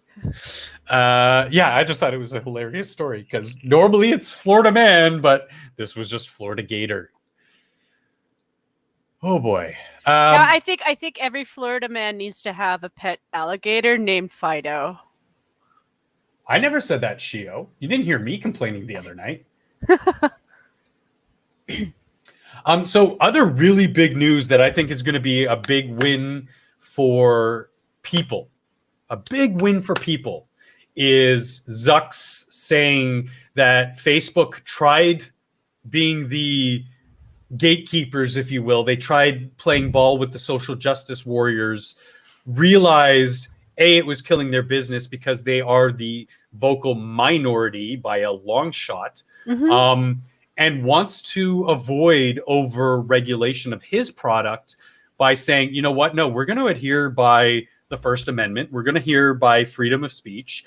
And you know what, it's going to piss people off, but that's not our concern. What is your concern, and should be your concern, is that you, on the individual level, scrutinize your own information. Which, that's going to be a big win for people. Like I said, yes, there is a point where misinformation becomes a actual public risk. Incitement to hate, incitement to violence, incitement to riot. These are things that are not protected speech. But you can still say, I believe the world is flat. Just like I have the right to respond to that by saying, you're a fucking retarded flipper baby. You fucking faggot. And not have any repercussions for that. For either or. I wonder if this is why Soros is out to get him now. Oh, definitely. Most definitely. Because one of the biggest players in the using of social media to create these narratives for the vocal minority, it's been proven, Soros.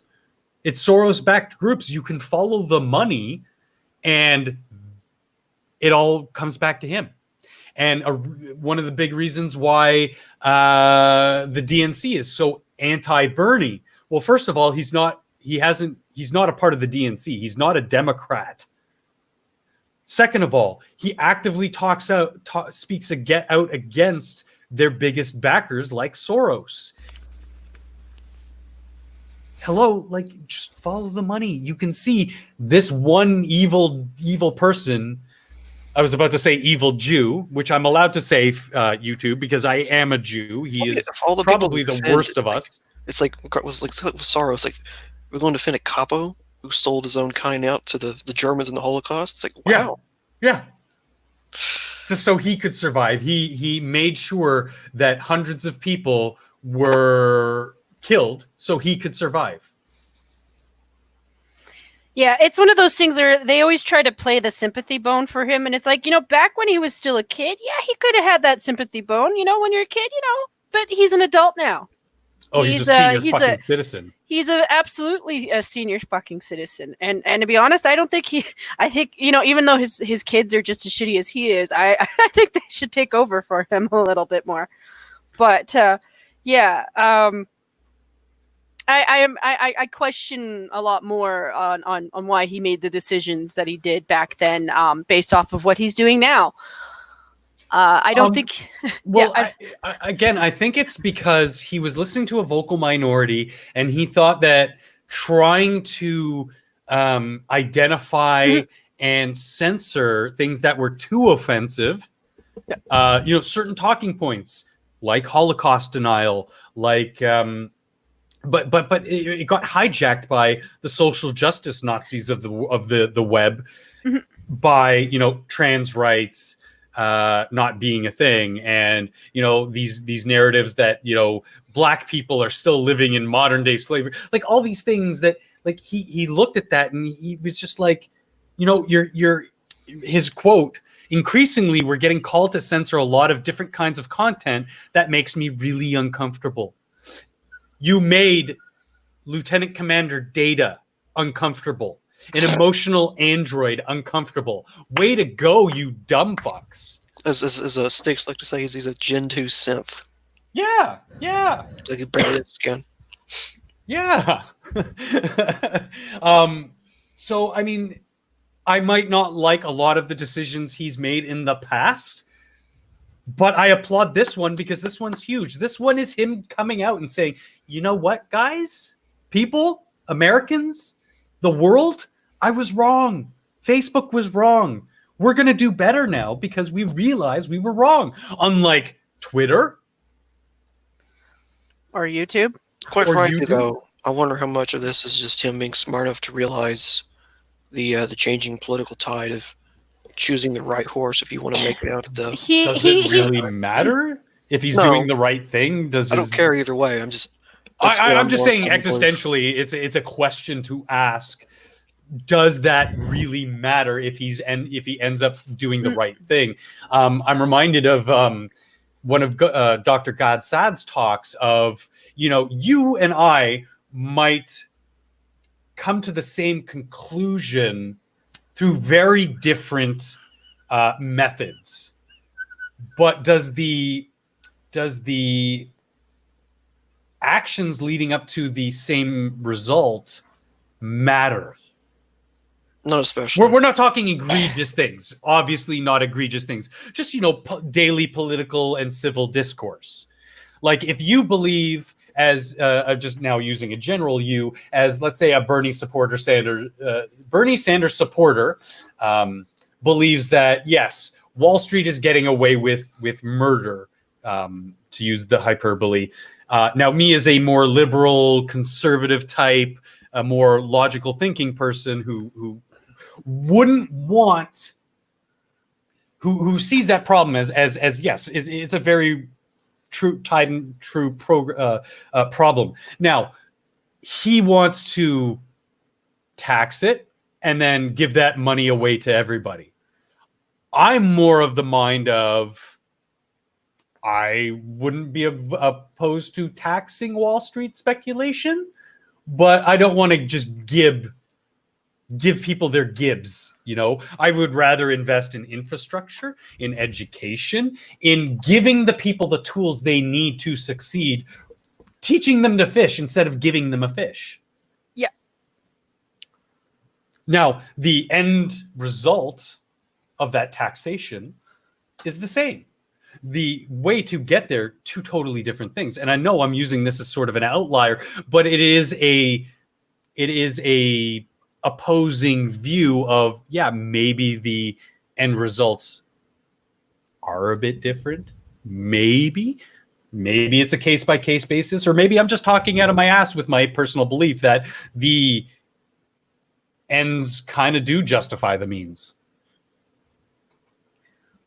Oh, this is a nothing burger question, but are the Emmys tonight? I just got a post from Steven Crowder. The Oscars, I mean, sorry. Yeah. I know, I don't follow it.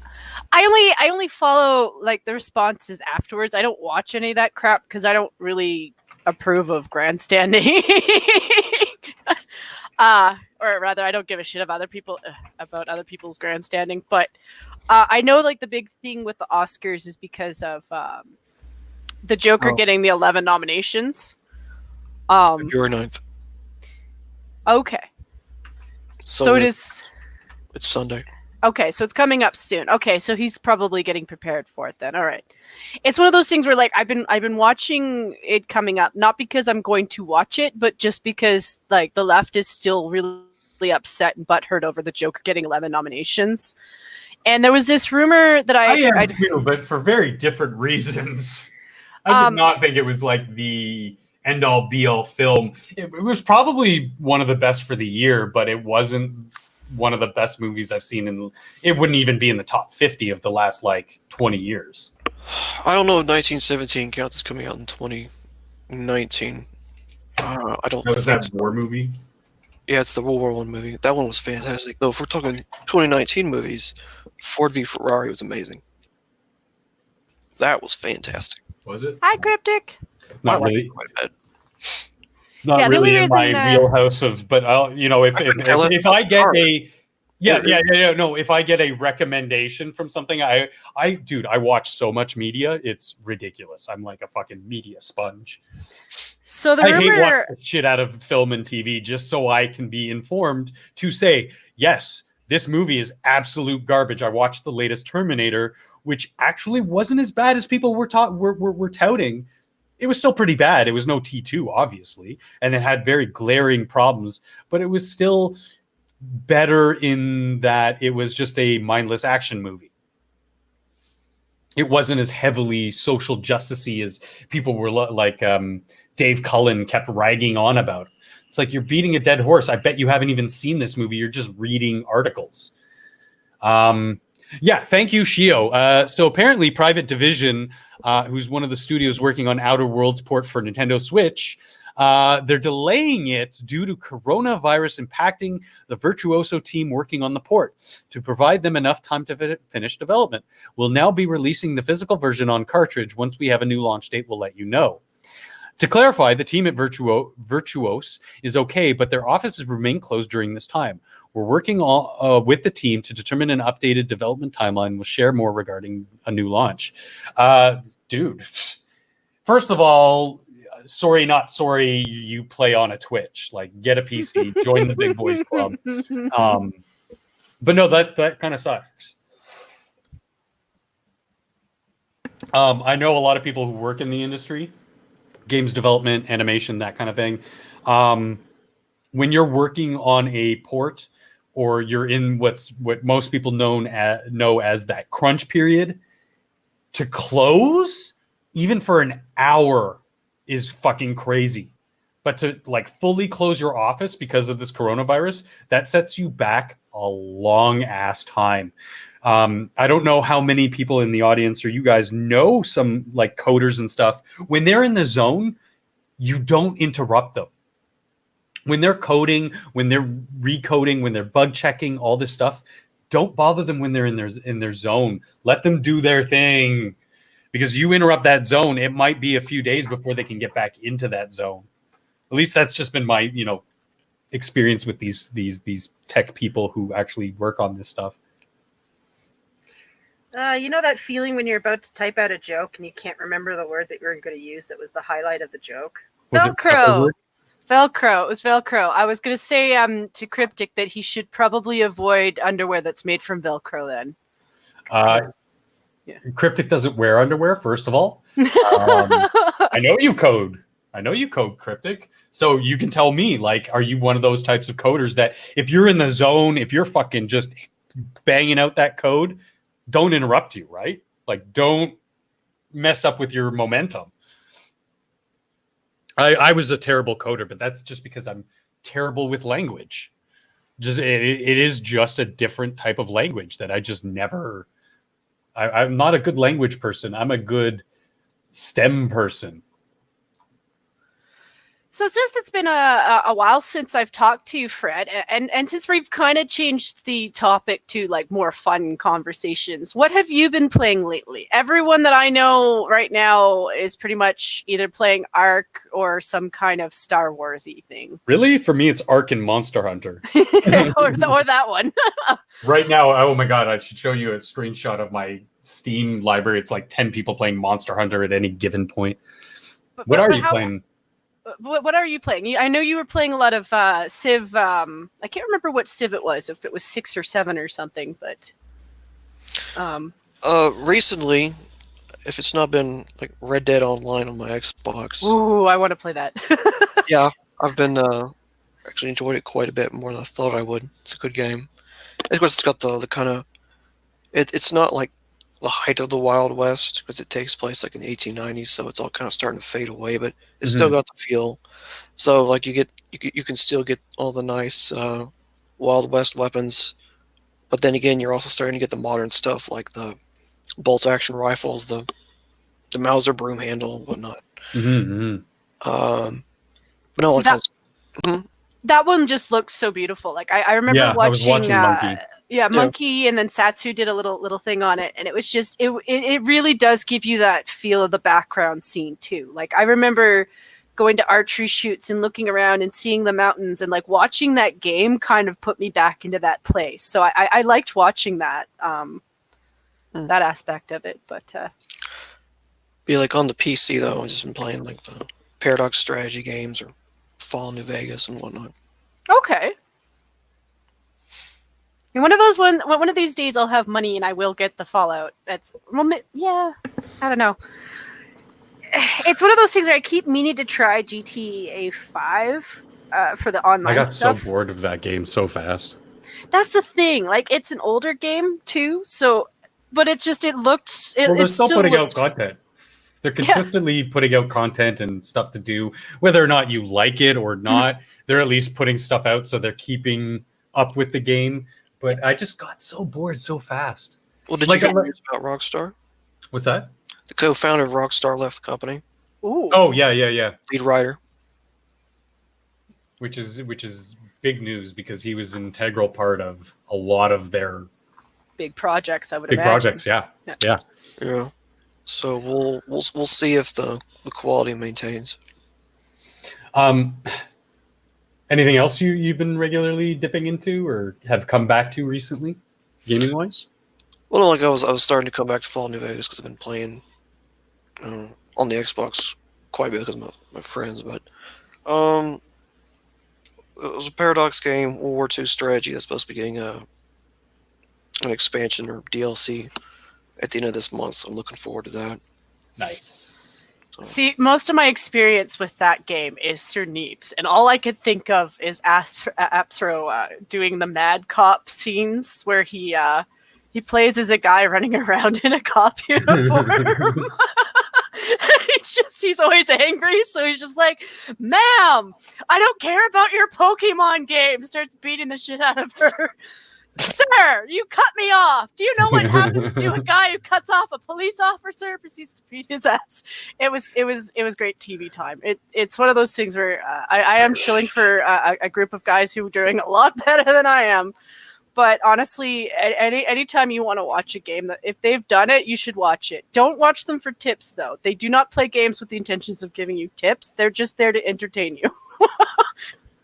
You previously talked about you had a couple drag queen friends, your former boss. I've never known or had a friend who was a drag queen. I did have a friend, still do, who's a drag king. And for anyone who doesn't know, that's a woman who dresses up and looks like a man. She's a very convincing man when she's all done up, and when she's not, she's not a very manly looking woman to begin with. But when she puts on the makeup and does the padding and all she makes a very convincing dude. It's really kind of crazy. So I found this story about this 13-year-old girl who thinks she's a drag queen, who is, I guess, conflating drag with glam, because she's not gender bending anything. It's an actual girl. But she wants to dress up like them, and which is traditionally more like a glam.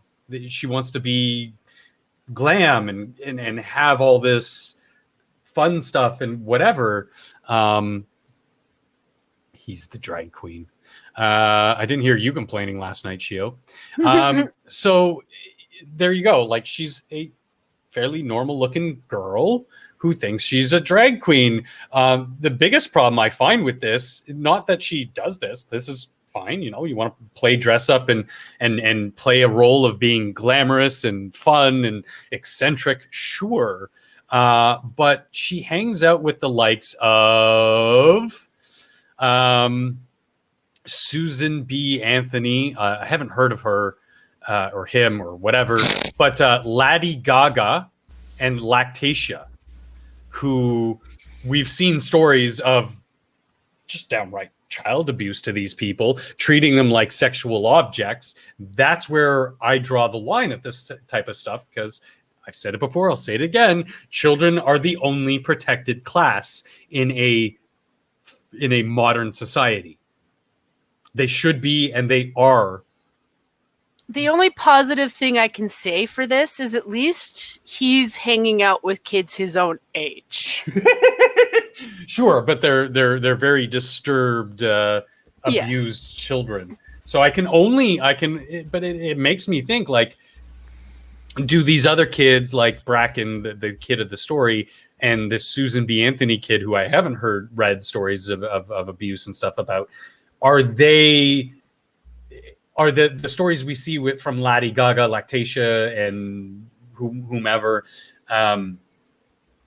is this just scratching the surface, or are these exceptions to what's otherwise a benign thing? So, and the thing is this story could entirely have rewritten itself. Like, the thing with Desmond is if the entire story was that he was going to a club for kids who like to dress up like this, and everyone there was kids his own age, I honestly wouldn't have given a shit about the whole thing. If that was what he was into, was just dressing up in glam, and that was what he liked, I wouldn't have had an issue with that, because that's a controlled setting with parents who understand what's going on, with kids his own age, his own mind group set. I wouldn't have had an issue with that. The issue came up when they started bringing him into clubs with adult men. When you start introducing him into crowds of adult men and women who don't necessarily have his best interests, but are all about the virtue signaling, that's where, I'm questioning the whole thing, because you can't do that. You cannot trust a whole group of people. Because by definition, these, let's call them social spheres, are sexually charged. They are based on sex. They are. And your sexual identification.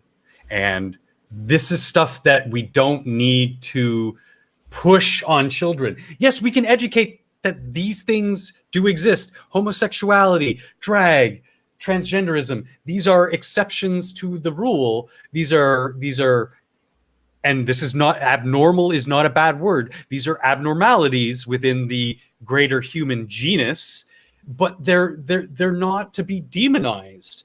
No. You can educate that they exist. You don't push them on stage so that grown men can throw fucking dollar bills in their G-string. It's like my boss would be horrified in a situation where a little boy like that was brought into a situation like that. Yeah. Now, would he have had a problem with meeting him dressed up? No.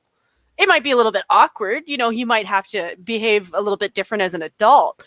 But he wouldn't be okay with them bringing him into a bar. Like, the stories he used to tell me about the shit that they would do in these places, no, absolutely not. Mm-hmm. I don't have a problem with a child meeting a guy dressed up in drag. I don't really necessarily like the reading time thing, because that's more pushing it down somebody's throat. Mm-hmm.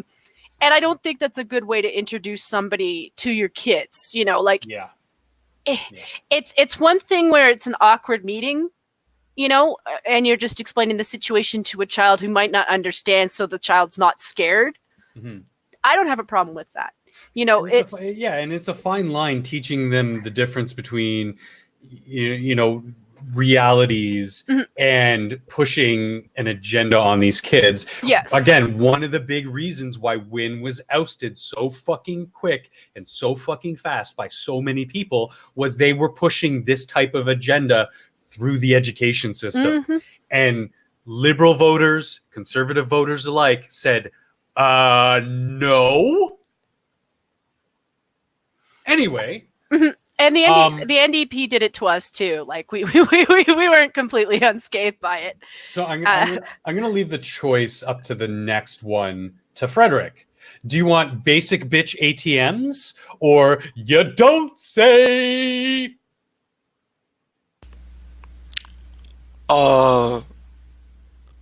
What? Basic bitch ATMs or you don't say. The alternate titles for the articles I want to bring up. I'm giving you a choice here. Which one do you think would be funnier? Let's go with the second one then. You don't say. Okay. Sure. Okay. Well, there's an interesting article. InfoWars, take it with a grain of salt, but this kind of stuff has happened in other instances. Police investigating murder of Sorry? So I remember hearing about this, or at least seeing it on Twitter briefly. Yeah. So, I mean, like, I have seen this in other places. But the police are investigating the murder of pro-migration Finnish woman by her migrant boyfriend. There's a picture of the couple here. Shock. Yeah, you don't say. So this gentleman here, and I'm using that term very loosely, is a Syrian refugee. As you can see, he's not the women and children that were constantly reported in the news. He's an able-bodied, looks, very fit, a very able-bodied young man. And he basically just turned on this woman, probably for not acting like a subservient Middle Eastern woman, for fear of having the shit kicked out of her. Probably talked back to him one too many times, and not to excuse what he did at all. And he beat the living shit out of her, literally, until she died. Yeah. We have so many stories of this shit happening, and it's like, why aren't you learning? You're this so fucking stupid and so self-absorbed with your own political narratives and agendas that you don't see the forest from the trees. You don't see the reality of that bear at the edge of the forest ready to chew your face off. But don't you know I'm Middle Eastern. I know that fucking entire region is a shithole that is very unfair to women and that treats women like shit. Why do you think my family, my ancestors, moved away from that region? Because the Western way of life is a better way of life. Sanio Vasca? No, her is... oh, God. I can't. Tina Wick? No, that's not Tina Wick. Oh, yeah, it is Sanio Vasca. My bad. My bad, Dax. Yeah, that is Sanio Vasca. It's kind of a. I want a certain level of Schadenfreude from this, but I hate the fact that she had to lose her life to learn this lesson. For those that's one of the went bicycling through one of the Central Asian stands. Yeah, and got killed by ISIS or something. It's like, good job. Yeah, here's your Darwin Award. Yeah. It's. I don't want that Schadenfreude because somebody lost their life, whatever. Even though I might not be the most the person to be like, oh, all life is sacred or whatever. It's unfortunate. Yeah. But, it's the world we live in. Things are not safe and cozy in most of the world just because your little corner of it is. And it's this. We've gotten so used to living in the decadent and comfortable West that we've forgotten how dangerous the real world actually is. Yeah. Yeah. And some people have to pay with their lives to learn that lesson. As I was going to say, I believe one of the core human fundamental rights every person should have is that you have the right to make a mistake through your own choices, your own life decisions, and to learn from that mistake. So for me, that's kind of an unfortunate result of learning your mistake. Yeah, I'm sure she learned the mistake as he was caving her head in with his fists. So next article is the ATM for basic bitches. ATM outside London wine bar dispenses Prosecco. Oh no. God bless the UK where you can get alcohol on the street. That's some freedom right there with Brexit. Also, congratulations, Brexit. You guys are getting little tastes of freedom. Keep working because one of these days you'll have actual freedom. Well, they're making their bank on the salt mines at the very least. Yeah, I just thought it was funny because Prosecco, that's such such a girly drink, a girly wine. And yeah, like just walking by, ooh, I feel like some Prosecco on my way to work or on my way out of the bar or whatever. You know what? Ingenious marketing. I can't really judge them for that because Japan's been doing that for ages. I think actually China does have areas where they do it too. I wouldn't doubt that Thailand probably has it as well. But yeah, you can get everything in fucking vending machines in Asia. You can get like fucking babies and body parts and dirty panties and it's kind of a well-known thing that, like, you know, you can buy beer and shit at the ATMs. I'm not sure how it works for the kids. Like, I think they get like these cards that they can use for paying for shit. I'm sure that they have like some kind of identity on it. But yeah, like prosciutto is delicious. Oh, a good prosciutto that just touches your tongue and just evaporates, Mr. Dax. Well, Duck, I figure with the Japanese, it's the least you can do, because when you know that you're working people to the point where they're probably going to collapse in death, then the least you can do is let them drink a little beer. So a lot of it too, though, is, well, I don't know. On one hand, it's kind of like just one of those things they imported American culture-wise and just kind of ran with the vending machines. But I mean, like, a lot of those cities, there's only so much room, so they got to have a little constantly on the move too. Mm-hmm. So got to make everything kind of small and easy to get. So I don't know. Yeah, it's one of the things that I've seen crop out of Korea, and it's one of those things, like, I'm not comparing the two, but there are similarities in how they've structured themselves. And with Korea, it's just sorry, my thoughts are like collecting themselves, but like culturally, because like I've lost my thought. Never mind. Go ahead, Fred. There was a point to Korea, and it was important, and I can't remember. I mean, there's not a lot of difference between the East Asian countries, and despite the fact they all hate each other a lot. I know. Yes. Yeah, I've never met a more racist, openly racist country than I did in that region of the world. I'm not going to name names, but suffice to say, you're right. They all hate each other. Yeah. And of course, they all have they also have quite a bit to owe each other too, because I think Japan got its writing system from China, and a lot of that early basic infrastructure that the Koreans had, the Japanese built for them. Yeah. And yeah, you're. You know. Sorry, Duck Dog. You're right. It's not just that. There's a lot of history in that part of the world. It's a very old part of the world, unlike, North America. So there is a lot of centuries-old fighting between those nation states.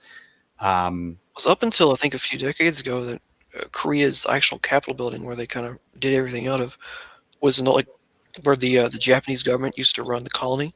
Mm-hmm. They demolished it because the Japanese, they built it right in front of the old Korean palace for the monarchy. Right. Is a way of saying, when we own you. Yeah. So they.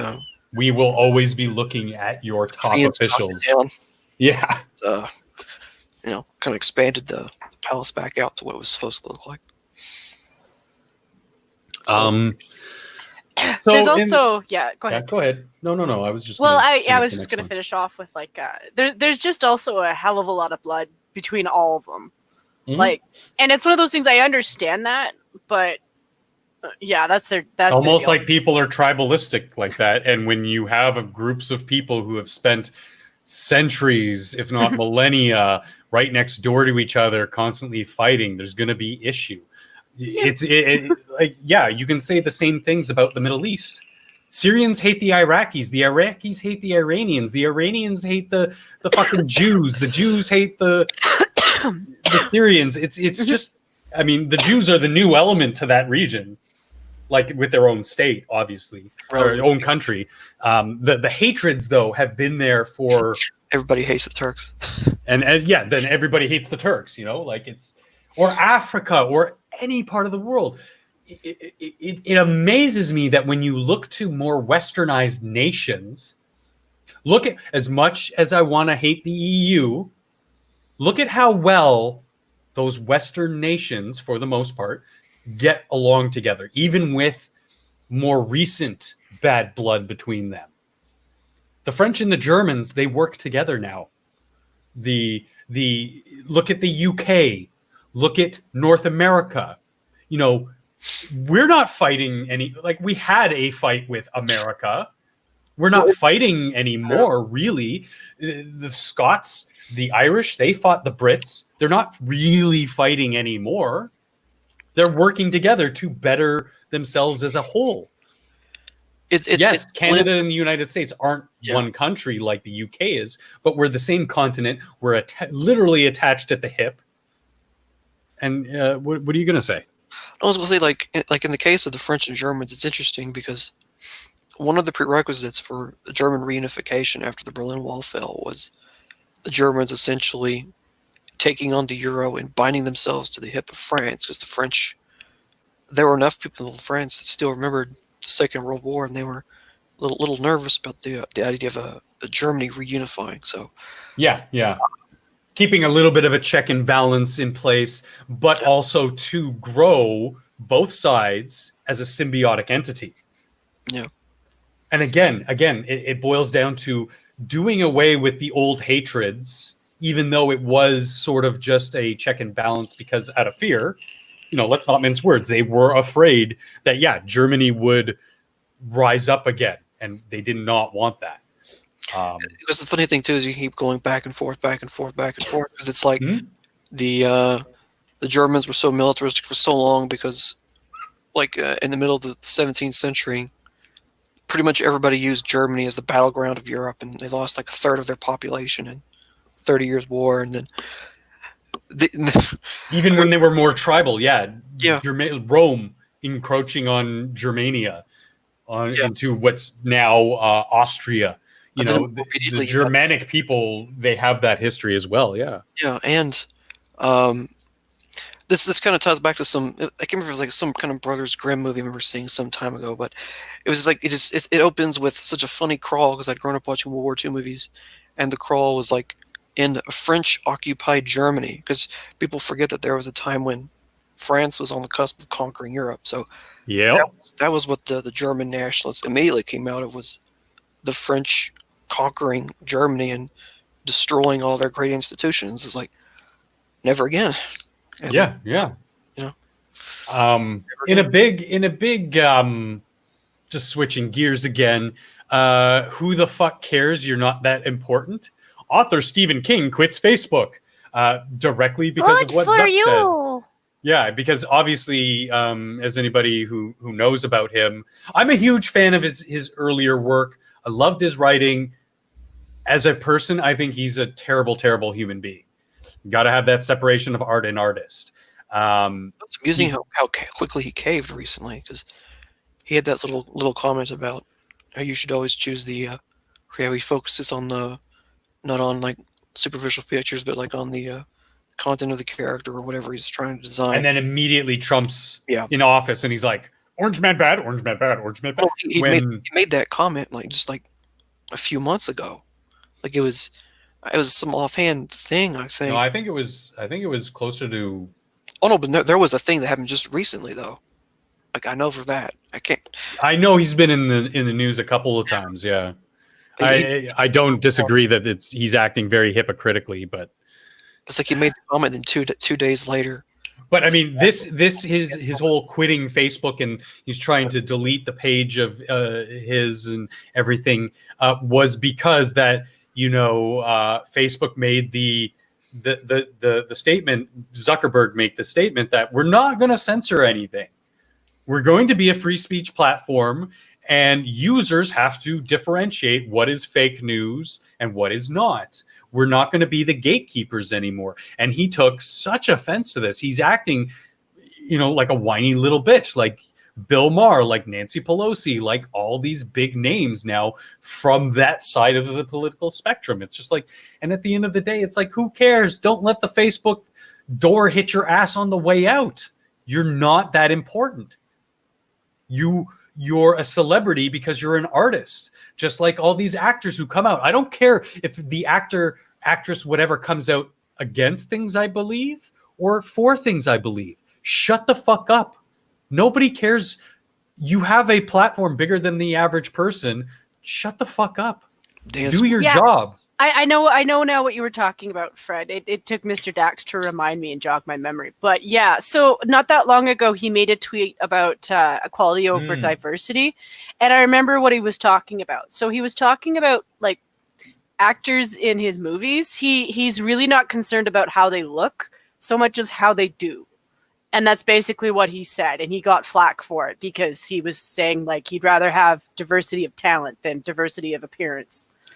Now there is a speck, a tiny little nugget of what he is saying that I do agree with. I'm going to quote his tweet here. I'm quitting Facebook, not comfortable with the flood of false information that's allowed in its political advertising. Mudslinging is a thing, Stephen. Where have you been the last 60 years? He's 60 something. That's why I use that number. But I mean, it's been a thing since politics was a thing. Nor am I, and here's where I agree with him, nor am I confident in its ability to protect its users' privacy. That is something he and I, should we ever come to the point where we could sit down and talk about something, that is something we can talk about, because yes, I don't think that an end user license agreement should subvert your rights or the law as they are in society, in real world. You shouldn't be able to just say, yeah, I give up my rights to my personal information for no monetary reimbursement, to then be sold by a company like Facebook for billions of dollars. This is why companies like Facebook are worth billions of dollars, why Zuck is worth billions of dollars, because of this information that has a monetary value.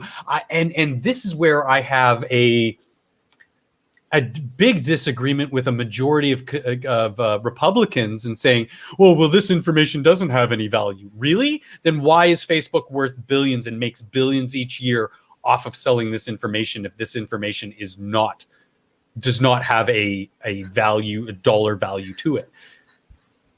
We can probably argue in good faith what the value is, but there is value in this information. And I think people, users especially, should be compensated for this. People like Mark Hamill, Steve Wozniak, Will Ferrell, Cher, they too have have abstained from Facebook and deleted their pages or whatever. But again, it deals more with the privacy issue rather than the free speech issue, because most sensible people in the Western world will say freedom of speech is a good thing. The only way to defeat these bad ideas that come up are with better ideas. Or to beat these bad feelings with facts that prove those feelings wrong. Well, just on the general basis that most people who use a Facebook do things like share pictures, and they let you know, like it's supposed to be a diary of a sort. You're basically communicating with people on it. If I was a famous person, I wouldn't use it either, because who knows what people are going to share. I'd have some fucking, like most political figures do. I'd have somebody hired to manage that for me. Not be too political, but to just network and get my message. Hey, check out my new film. Hey, I'm going to be at a this and this premiere. Oh, hey, I'm campaigning for this studio. Whatever. Do things that are within your vocation. Stop telling me how to think politically or socially or whatever. If you have a problem with, again, the protection of users' privacy and information, you can probably speak up against that. I wouldn't probably suggest it because you are a public figure, but there's no innate harm in pointing to problems that actually exist. I will say again until I'm blue in the face, hey, Bernie, show me the empirical scientific data that man-made climate change in the West, in the country that you are responsible for, is impacting us on such a profound scale, you might get my attention. But you don't. You just say, scientists. You don't believe the science. Scientists. Really? I know scientists who will tell me that you are full of shit. 100 years ago, scientists were measuring people's skulls. It doesn't mean anything to me. Yeah. Science constantly changes anyway. Yeah. I mean, Like, If there's you bring the new cooling. information, the scientific world will turn around and depending on the process and the validity of how you got to your conclusion, if it's all above board, then yeah, 99.9% of people will then sign on to your new evidence. Again, it's the theory of gravity because it's what we've been able to observe and quantify. However, gravity might be a completely different thing with completely different rules in a dark matter nebula. We don't know. We can only guess. Hence, theory, evolutionary theory. Ugh. Oh my God. These people. I'm just going to get it off screen because too much. New Duck Dog 72. Okay, good. I knew he was up there. I just, at the time I was his fan, he was already, I should rephrase that. By the time I stopped becoming his fan is probably when I was thinking, 60s. So yeah. But his older books, The Shining, the Gunslinger series, Dark Tower series with the Gunslinger. I love these books. His short stories. Oh my God. The Boogeyman was probably the scariest thing I've ever seen or read in my entire life. Still gives me chills to this day. And it's a 3 or 4 page short story. I'm not dead, Poitras. God damn it. I'm tough. I'm made of sterner stuff than that. Just needed a little bit of break for health concerns. I just felt like posting that. You got the trans person in the bottom left wearing makeup, and what's that above their head? Or is that just something on my screen? Something on my screen. And then you have the NPC in the hijab. This is fucking golden, dude. Yeah, okay. The NPCs are becoming more diverse on immutable characteristics and lifestyle choices, not on diversity of thought, which is the only diversity that matters. Even then, it's still only the token diversity. Because the rest of them are pretty much the same anyway. Yeah. Oh, that's a fucking great. I love these memes. Like the NPC ones are just some of my favorite. Want one of all the bitches wearing white in the gallery. Oh my God. Changing their faces to NPCs because the God. KKK memes that have been coming out of it have been classic. Oh, good. There was another group that dressed all in white to push agendas that were based on immutable characteristics of what you are, not who you are as a person. Yeah, and then they this was on Twitter, but somebody especially posted considering the overlap of the suffragettes and the eugenicists. Like Miss Margaret Sanger, who wanted to cull the blacks and the Irish by abortion. Yeah. Again, bringing back to that existential question I brought up earlier, are the means are different. You have that overlap where the goals are the same. Like, whoo, that's some rough stuff. Because, personally, yeah, I'm a liberal. I believe abortions should be readily available. They're a health service like any other, but they should be safe, legal, and rare. They should not be contraception. They should be used if I want to have a discussion with somebody who's a little bit more on the I hate the labels pro-life, pro-birth, or whatever the fuck those are such terrible labels. But if I want to sit down and have a discussion with somebody on the pro-life side, I would say, okay, now we can observe through medical means that brain wave patterns first start at about 28 weeks. So most of these pro-lifers will say, yeah, in certain, if it's if the baby's going to be stillborn, or if it's a health concern for the mother, most people, even though they're pro-life, will say, yeah, okay, maybe, those are the exceptions, but in general, let's not have abortions. Okay, let's find some common ground on that. Now, the 28 weeks thing, I would say, yeah, maybe we shouldn't have abortions except for the extreme outliers after 28 weeks, like health loss concerns from either of those two parties. Like if the baby's going to die, if the mother's going to die, then it should become a personal choice. And yes, that's something that they should have to, they could deal with. But in those weeks leading up to 28 weeks, no. Hell no. Well, it's like people should be, hey, I'm not going to be able to feed and clothe and provide for my baby because of XYZ. This was a mistake. We used condoms. We used the pill. It failed. Again, the outlier, not the norm.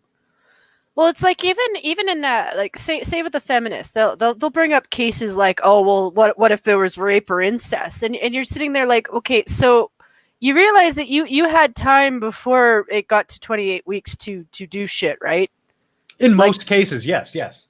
And I mean, you knew what happened, and why didn't you test yourself after you had it happen? Because honestly, if I'm envisioning a bunch of cells being sucked out with a vacuum, it's a lot less of an issue than it is tearing apart an infant in the womb. That's just how my mind takes that.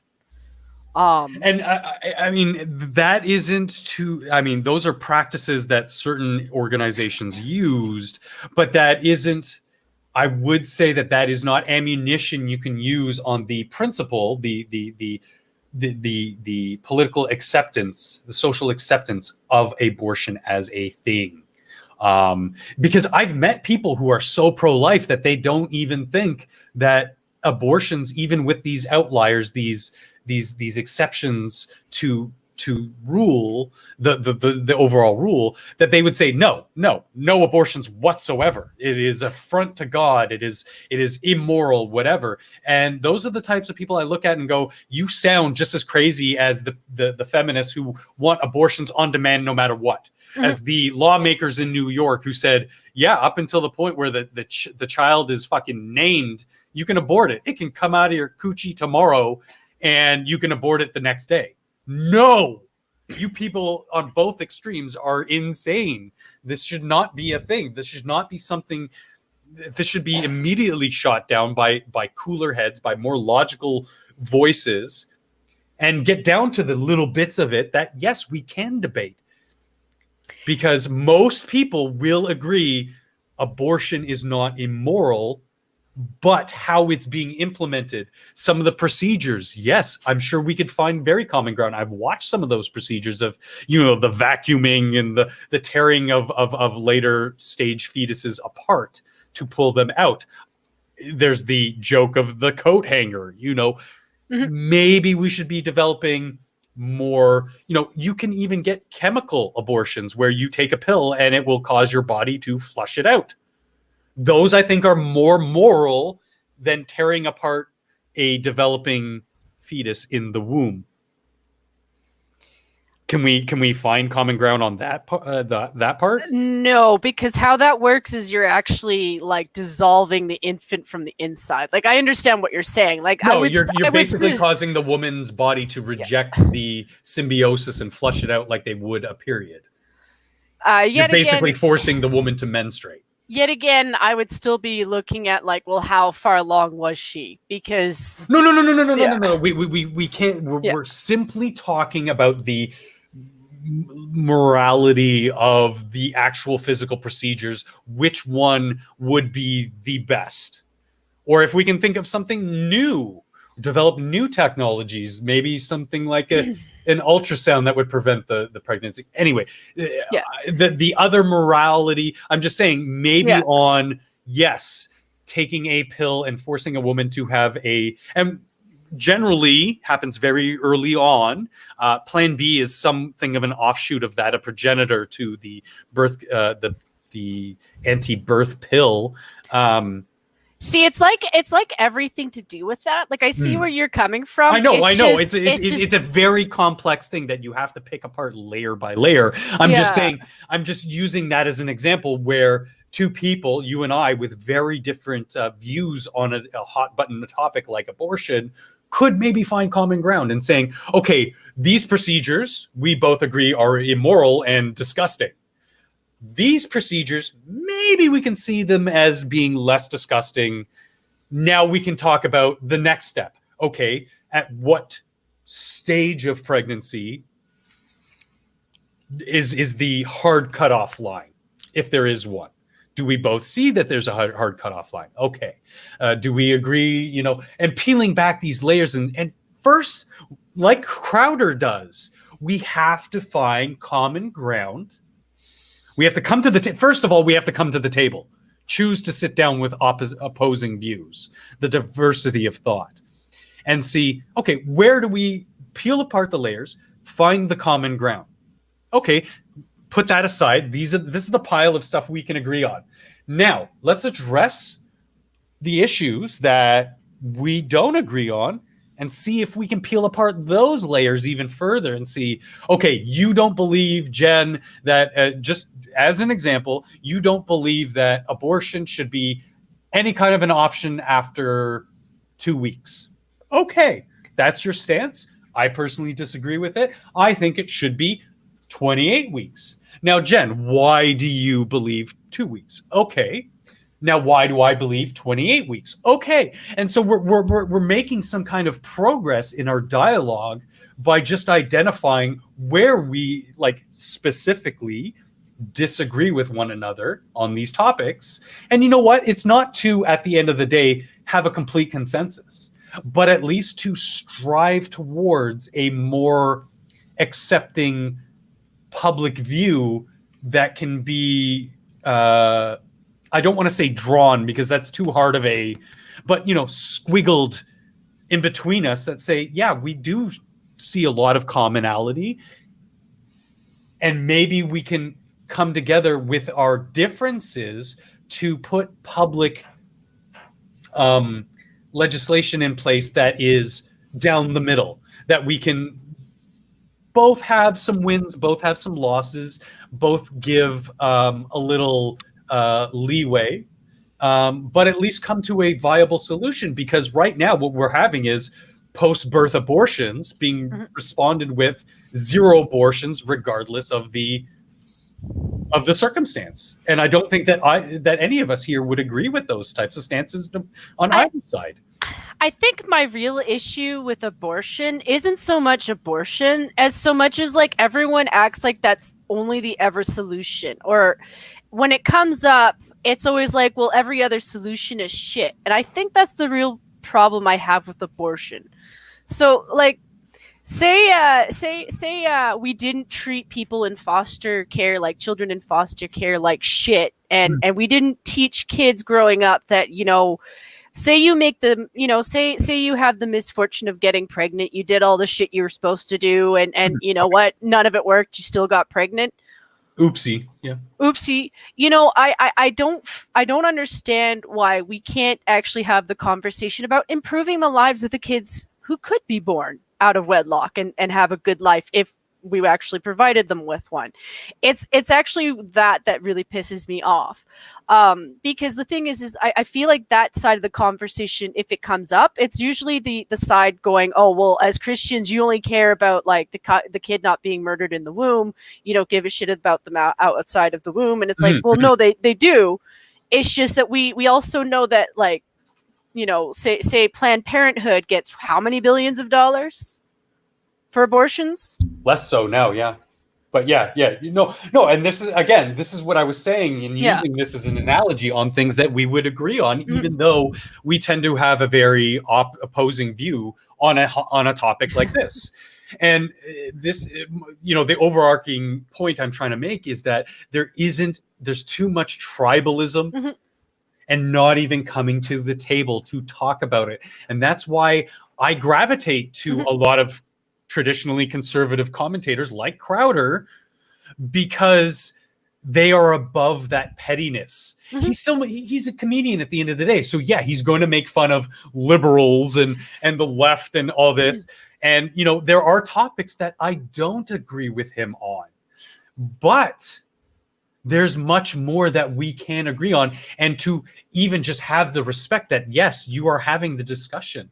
I would love it if he came back to Canada and have one of those change your minds, because I would go. I would love to have this kind of a conversation specifically about abortion with him, because I know he is vehemently, you know, very anti-abortion, except in the very, very, very, very, very minute of cases. He's kind of given some ground on that because he's that type of person. New information came across his desk and he was like, yeah. Yang is culling his campaign. Huh. The one thing I could say about Crowder is every time I watch him do one of those shows, I feel like he's missed his calling as a really good teacher. Because even if I don't agree with him on every topic, I do like the manner in which he brings about conversation. Like for every conversation he's done on that show, the one thing he has taught every person that he's had a conversation with is just how to have a peaceful conversation. You know, very good fucking point, Elwin. A lot of these activists, mostly people on the left who are, you know, the pro-abortion side of things, don't realize that, yes, it is a surgical procedure. It is involving something that your hormones, your body is really out of whack with its norm. And this is something that's not generally talked about from their side, that, yes, it's something serious that you really should consider. The impact on your health as a woman to have an abortion. Sorry, I had to bring that up because that's something we didn't cover that is not generally talked about by either sides of the debate, more so on, you know, that side. My biggest issues tend to revolve around the role of personal responsibility in the matter altogether, whether it be, I mean, aside from those that, in the rare exceptional cases, general, blah, blah, blah, and those who go through every matter. And it just, you know, it's just like the Fortuna pisses in your Cheerios. It's like, oh, everything failed. It's like, other than those, it's like, you could have just not had sex. You could have, because that's the whole purpose of procreation. The purpose of sex, yes. Yeah. And we don't really, you need to be educating young people that it is no matter how many protections you take, it is your choice. You have to be in control of your hormones and your thoughts. I know it's tough. But you know what, kiddo? Countless people before you have done that. And the thing is fucked up by getting somebody pregnant, and understand that even with all those protections, it's a huge risk. Well, even still, like the technology around it has gotten so much better than it was in the past. And it's the thing that I really got to shame the feminists for, because we can absolutely create apps that can track your cycle for you. Yeah. You know, even if it's just to give you like a 4-day warning, you know, educated what your cycle means. You know, like even educate boys during their sex ed classes what the cycle means to a woman. That is feminist, but that is good feminism, because I had the fortune of growing up with 5 women in the house. Even though I didn't want to hear about it, I knew what the cycle meant. I knew at a very young age when ovulation was, when it was actually probably the best time to have sex with or without protection, because it lessens the chance of conception. I was stupid. I took a risk at times, but having that knowledge gave me a better understanding of my personal accountability and taking those steps to minimize risk. That's the key word there, is you have to minimize risk in life, whether it's abortion or your own well-being. rather than thinking you're perfectly safe, because you minimize risk. You don't dress like a complete slag and go walk through Harlem. You're you Again, it comes back to the personal responsibility of what I would view as loosening societal mores, which I don't particularly care for. Yeah, I think And- they've been eroding our Western society as a whole, those mores, because they're not based in any sort of evidence. It's just a, oh, well, how dare you kind of moment. It doesn't help anyone. I think if you have if you force the person getting the abortion to be the one to pay for it, again, going back to personal responsibility, it might make people think a bit more. Now, that part you and I would disagree with, but that only comes from where we come from. I'm dual citizen, putting on my exclusive American hat, I'd be like, okay, well, we don't have publicly funded healthcare. Yeah.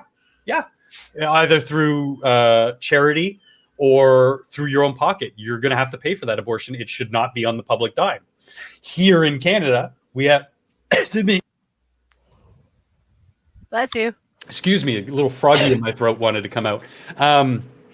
Here in Canada, we have socialized medicine. As a result, I do believe that if the physician of that woman and the OBGYN agree with her, that's the trifecta, the family doctor, the woman, and I shouldn't say just the woman, but in the purest form, the woman, the family involved, and her OBGYN, if they all agree that it is medically necessary, okay, then yes, it can be funded through the healthcare system.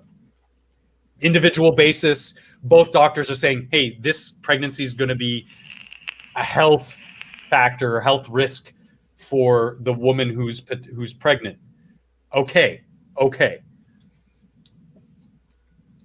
Just as an example, like if it's the experts who are directly involved, not the policymakers, but the experts on the ground level who are directly involved with this stuff, say, hey, this needs to happen or we're going to lose this person.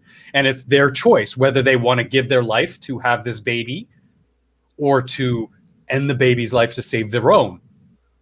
That's I'm wiping my hands clean of that discussion, because as a liberal, that's your discussion to have. I have no rights in it. If you come to me as a friend and say, hey, as my friend, care to give me your 2 cents? Sure. But I'm not going to force my personal beliefs on your life-changing decision. But yeah, that's where I would diverge from the funding thing. For me, it's partially it's a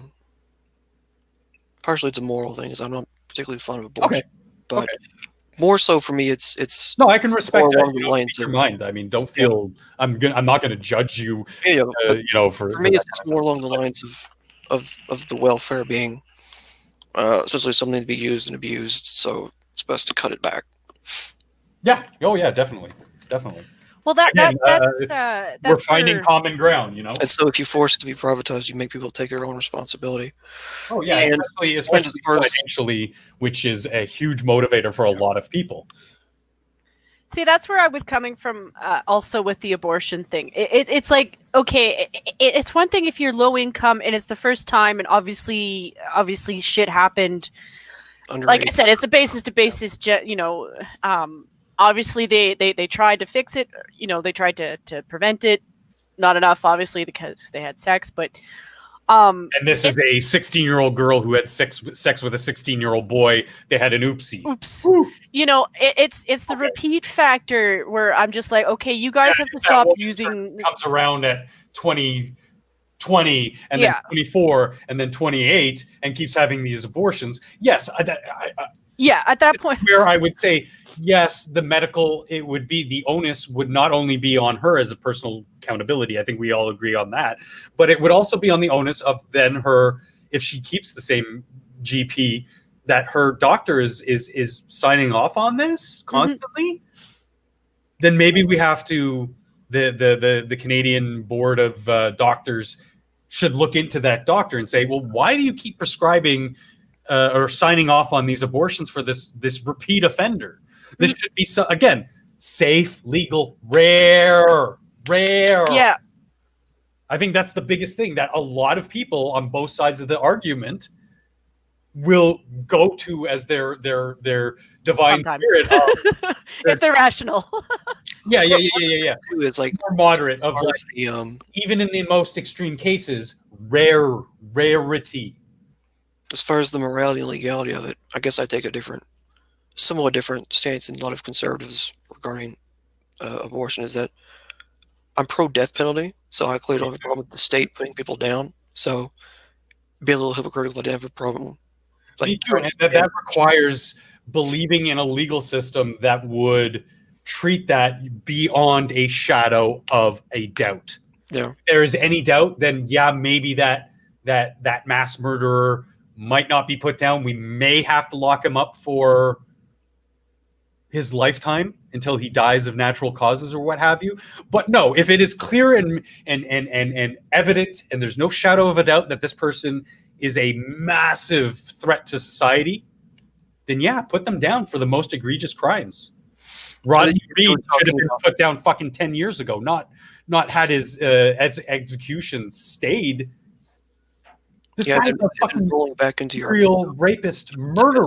It's pretty much the only time I agree with Russia or China on anything. And China, the way they do it, and I think this was a joke, but I wouldn't be surprised if it was true. But first, if you're allowed to live for 10 years, you're only allowed to live so you can work long enough to pay off for the bullet that they're going to use to shoot you with.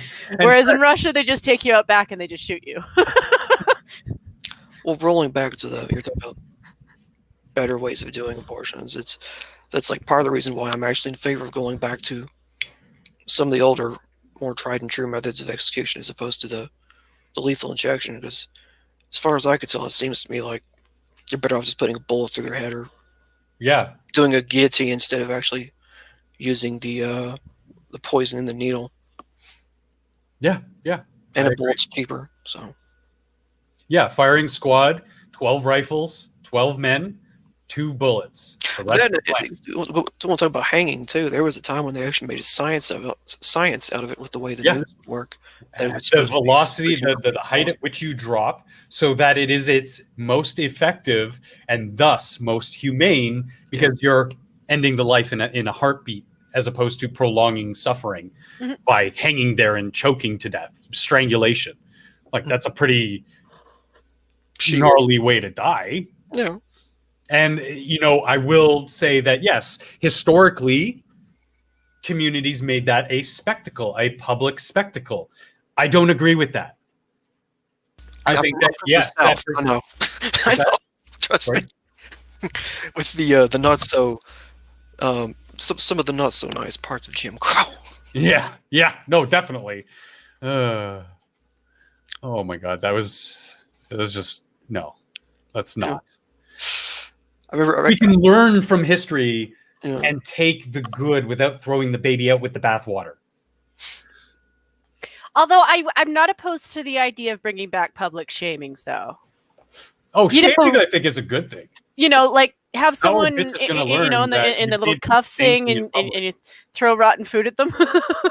Because we actually had a story here in Toronto. One of the subway operators shamed someone over the PA because they were that egregiously smelly that they were smelling up the entire car, refused to leave. And now there's the operators, the one of ire. People are like, oh, you have no right to tell somebody. Actually, you kind of do. It's a public health and a biohazard issue that is specifically in the rules of usage for the Toronto Transit Commission, that you cannot interfere with the operator. If they are that affected by the smell, he has every right to kick you off. Now, if you want to talk about, did he go about it the right way? Because we don't, as a society, really appreciate public shaming in most cases. Yeah, okay, we can have that discussion. But like you, Jen, I'm for, like, if somebody's stinking that bad, yeah, public should shame them for being that unhygienic, because dude, fat shaming is a moral good. Fat shaming, yeah. Look at how many fat fucks got their life in gear, saved their lives by just exercising a little bit and eating a little bit healthier. I would also, at least to some degree, I would include slut shaming in that too, honestly. Yeah, I would too. Promiscuity is too easily accepted. You know why it boils back down to feminism, because they want to be our equals. Well, you know what? Sorry, sweethearts, but on that biological level, we are not equals, because I don't have the personal physical repercussions of a pregnancy. You do. That's why for the last fucking five fucking millennia, you people, women, have been the gatekeepers of sex. And now you want to tear that down and say, well, fuck it, I'm just gonna fuck some dude because I'm horny. Well, that's on you, dumbass. There's clear sociological and biological evidence. You know, the worst thing is they're not even doing that. The worst thing is I could claim that I'm doing that, because you know what? In the 38 years that I've been alive, I've had sex maybe 5 times, and I could count those over 4 years between, 5 years between. I didn't lose my virginity until I was 30. So in a 4-year period, I've had sex 6 times, right? And every time I went out to have sex, it was both A, just to check that I still liked doing it, and B, because I hadn't had it in such a long time that I just wanted to know if it was a good thing to do or not. That's not what we're talking. We're talking about the women who are constantly getting laid, and they're conflating me with what they're at a higher risk of pregnancy, STD, whatever, than somebody who isn't having as much sex, because they are a little bit more discriminatory with their partners. But that's what I mean, though. What they argue about is what I do. Mm-hmm. And I find it absolutely hilarious, because when they talk to me, whenever I watch an interview with one of the, especially the older ladies from Hollywood, and they're all like, men are so evil, blah, blah, blah. And you realize that the reason that they're so bitter is because they just can't control the men in their lives anymore. They don't like being single. And I'm sitting here like, okay, do you know what it means to be a single woman? It means that sometimes I want to go out and have sex. Sometimes I do want to go out. You women are getting a taste of what it means to truly be equal. Mm-hmm. Yes, we will treat you like our male counterparts instead of the demigods that we used to. Because women were sacrosanct. They were chivalry or equality. Pick one. But here's the thing. Here's the irony of it. Each and every single one of those bitchy women could go out and get a man. I could go out and get a man. The reason that I don't is because, for me, it's mostly just because where I am financially and mentally, I could get a man too. Look at Shio. Shio's all over my junk. Right? All over your junk. He's all up in my DMs and everything. All they would have to do is A, go out and meet a man, and B, stop assuming that they have to cater to your whims all the time. That's all they have to do. They could absolutely find a good relationship with a good man if they would just stop assuming that he has to live for them. It's the same with the feminists. It's like these women that go around and they just assume that because women are so strong that they have to be the boss in the relationship. And it's no, strong, but in different ways from men, and that's what they don't understand. They don't. Yeah. These are the people that don't acknowledge biological differences. Mm-hmm. And here's the thing: you can be the strong women in the relationship too. That does happen. It's just it's very rare. It doesn't happen all the time. And that doesn't mean you're less of an important person in that relationship, or that what you want to have happen doesn't happen. It's just you have to compromise to get it to happen. Yeah. And that requires a symbiotic relationship, playing off each other's strengths and supporting each other where they're weak. That's what makes for, simplest of terms, makes for a really good dynamic for a couple. Mm-hmm. I look at my better half, and I call her that because she's better than me in a lot of ways. I'm better than her in a lot of ways. But we support each other in where we are weaker than the other person. I'm not, me, Jen. I'm a very non-emotional person. I can emote. I can get emotional over things. I'm not a true Vulcan, but I'm more logically thinking of things, and I'm more callous when I think of things like basic human life. I don't find human life sacrosanct. I do it for very selfish reasons, in that this is how I want to be treated. I want my right to life, to protect myself, to survive and thrive. Just And I want that for you because that means that you're not going to impede on those rights to me because I won't impede them on you. It's that social contract. And the other thing that I've been pickled with the whole that side of the argument is this whole invasion of men's space, and then on top of that, telling them what to do once they get there. Oh yeah, just like what I was talking about with religion.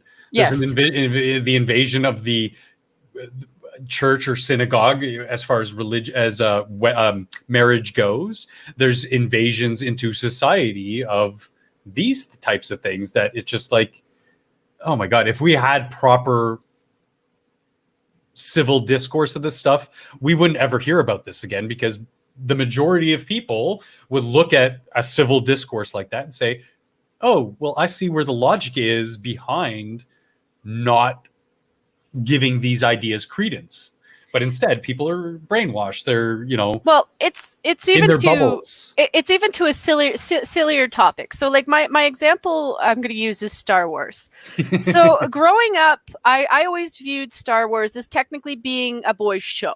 Now, that doesn't mean that girls didn't enjoy it or girls couldn't enjoy it or be a part of it. Mm-hmm. Most of the women who joined that liked it because of what it was. They didn't want it to change. They liked what the boys liked. They wanted to play what the boys were playing. Now, these female invasion of this genre, and this is why I get mad.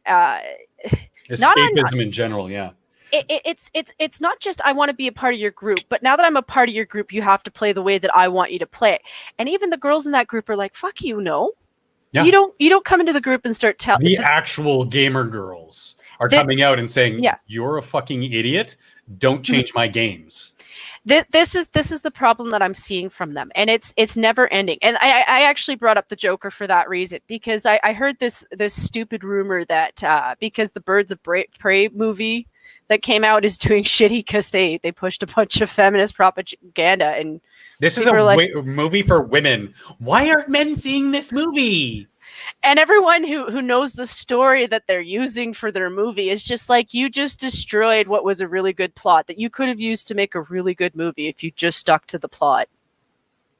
Mm-hmm. It's one of the things that's weighing down Picard. Mm-hmm. It's the reason I brought it up is because it's like with everything in the feminist part of the media, is they're trying to push this Birds of Prey movie as like it's going to be an opposition to the Joker, and I'm like, you are playing against two different levels of movies. That, and I mean, I don't see any difference in what they were doing than what Arthur was doing. Yes. They're being mistreated by a person or an organization or something, or even, society at large, what have you. There is some sort of oppressing force that makes them snap. Yeah. It's not mutually exclusive because of your giggly bits between your legs. No. It's actually kind of a shame, because like when I had somebody describe the actual story to me, like based off of what the comic was about, it was mostly just two groups of gangs fighting with each other, because Harley is the girlfriend of the Joker. The Joker's like the kingpin of the city. Joker goes missing, so these guys try to move in. So insidious and evil as a character too is he groomed her to be this crazy Harley Quinn. Yeah. And they completely left out the whole point of it. And I'm like, you are the reason that genres die, because you completely destroy stories that had meaning, had depth, had some kind of purpose to it. Little fat feminist fingers into everything, and it's and they destroy the whole scene. Like, they destroyed the whole scene of it. What, you don't enjoy Raylo being the new Twilight? No. I'm not even I think for 8 me, years ago, whatever. I feel sympathy for you guys. It's one of those things where, like, it's not my genre yet. They've probably picked apart my old genres, and they probably will pick out new ones that I enjoy. But it's just like, as somebody who's an outsider reading what the actual story was, I was interested in that story. I would have gone to see that movie if I had money. The only franchise I have left that I care about are all Japanese. And that is something as a culture They have put up the fucking Berlin Wall between them and these fucking activists and said, try it, motherfucker. Because we don't give a shit about your fucking screeching. Yeah. We do not care. It's only when those studios have American studios, that's where you see it creeping. They're like I said, those grubby little fat feminist fingers. They're trying to reach for it. But back in Japan, oh hell no, they're not. They're fucking untouchable over there. Well, yeah, it's the the thing with Japan is like, do you think we only make money from you? Apparently they're trying to try and infiltrate CD Projekt Red, so I don't know how long one of the downside of they were talking like they were some white supremacist fucking the lead developer is a black man. Yeah. They found this out. They were like, oh well, he's probably just a token. He's probably this, he's probably that. It's like they're not even self-aware enough to listen to the shit that they espouse. That they are exactly what they talk about that they hate. They are the oppressive force. They are the dictator. They are the moral authority over all others, regardless of anything brought to their attention or not brought to their attention, because they're willfully ignorant. Yeah, I only ever read the last book of the Twilight saga, and all I can say is I still work my mind around the whole Jacob being in love with the main character, female character, because she was the carrier of the daughter that apparently his soul was connected to, and he was gonna wait until she was old enough, and I'm just like, wait, what? You know, you're right that there is a big section of feminists who are incels because I'll just outright say it, because they're just fucking despicable women, generally because they don't look very good. They don't take care of themselves. Well, they don't groom. But yeah, there is a larger portion of them who aren't incels, because at the end of the day, they're okay looking, and a guy will play the game to fuck them and never call them again. And it feeds the feminists. It really does. So guys who do that, fuck boys, you're not really doing anything for the cause. I understand and appreciate you want to get your dick wet, but you're only reinforcing their stereotypes of. They're the spiteful mutants that used to go into the convents to contribute to society, and now religion's dying. Either the convents or the insane asylums. It's not just that. It's not just that at all. If I were to look at, like, say, my example is going to go back to Emma Watson, and I'm sorry, Emma, I have to keep picking on you because you're like the closest example.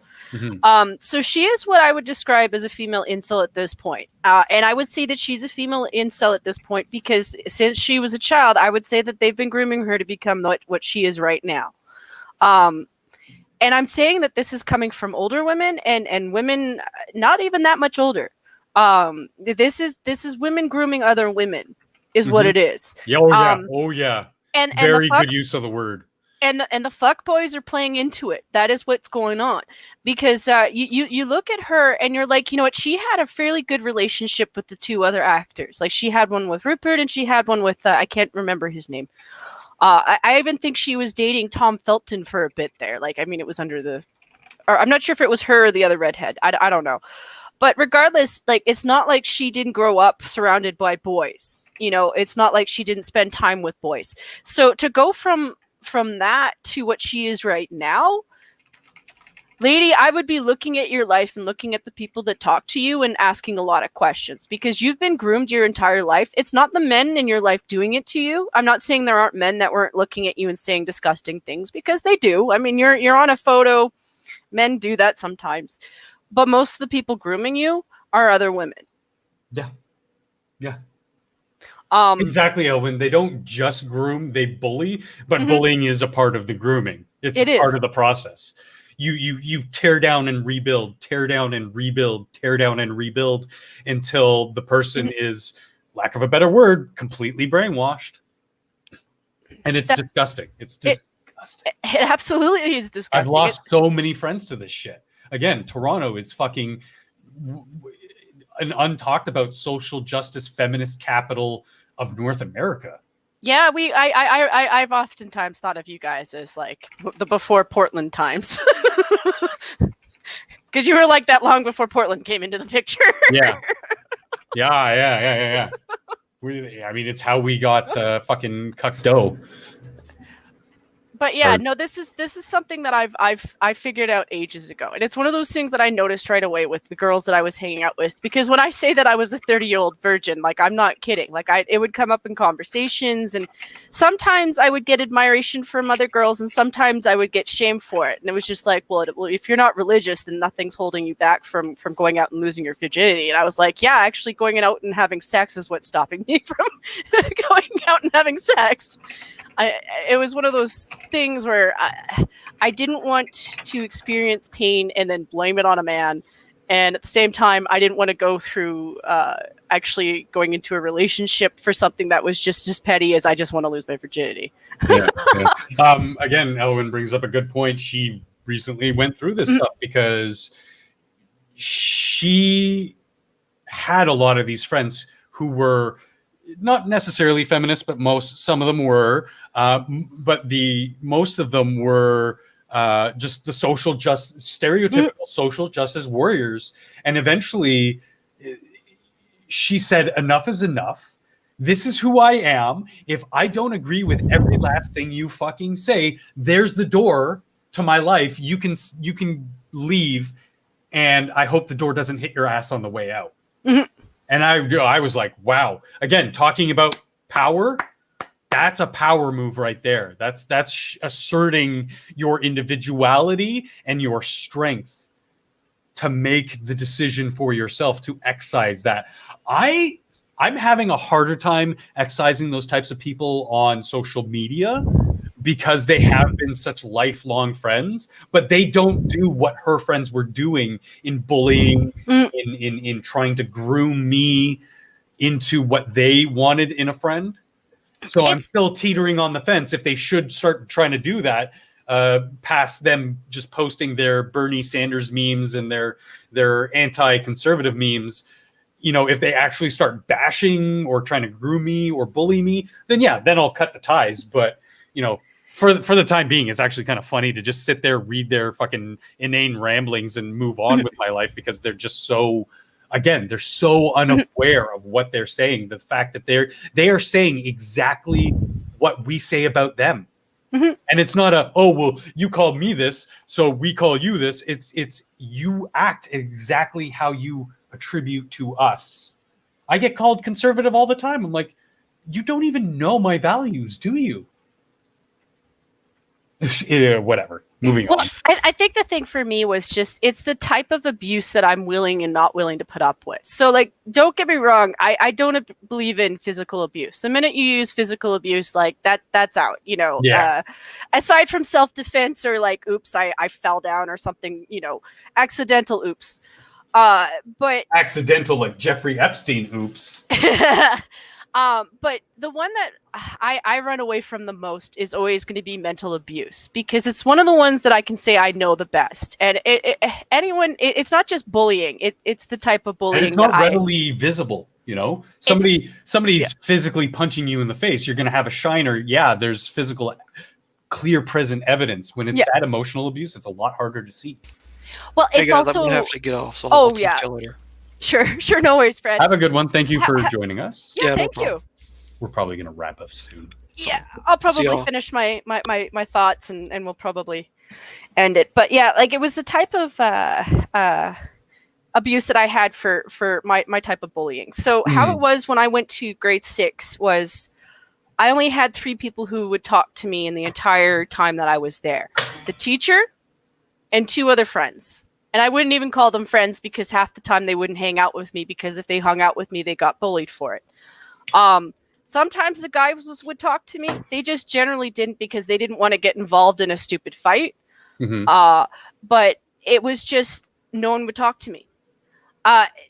There are certain types of things that you do and do not do. I would have rather to have had them beat the shit out of me and at least had a chance to defend myself against something like that, because I would have held my own.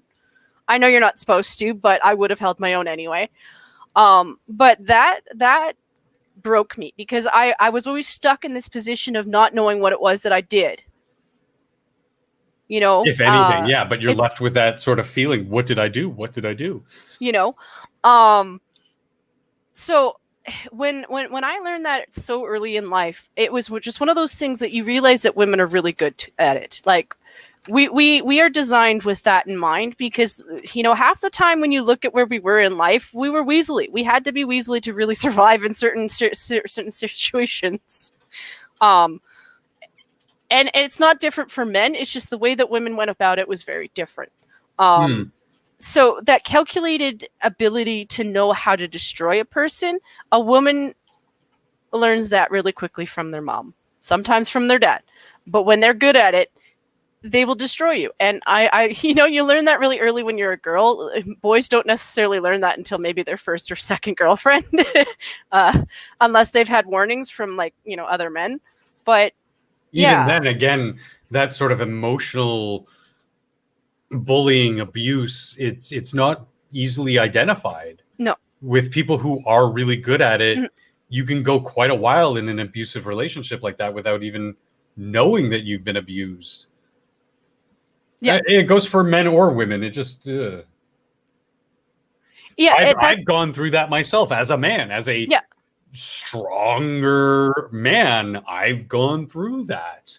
I don't doubt that. Like, that's why I tried to word it the way I did, because I don't doubt the experiences of men. It's just, as a woman telling you, when you've been in a snake nest. I know. Because like I said, like I've identified already, there are clear biological differences between men and women that play into how we interact with people and play into society. You know, these are tried and true factors that play into these kinds of things. And women are more vulnerable to physical violence. But I have seen guys play mind games with each other that were of course. I absolutely have, and like kind of admired it a little bit, but horrified. But there are clear perpetrators who use certain tools more than the other side. Like I said, men typically tend to be more physically inclined to abuse their partners. Sorry, it's just the numbers. Women tend to be more psychological if they're an abuser. Hi, God. Oh God, he's here. End the stream. Yeah, we will pretty shortly anyway. But just it is a thing. I do. Like I said, I would have rather have taken the punches to the face than the mental stuff. But you know, it's the adult sometimes women it can be even more damaging, for sure. You know, not in the case of that one Finnish woman, but I'm kidding. No, you're completely right. It can be even more damaging than physical violence. You know, and I'm glad we're in today's age where we actually start talking about this stuff.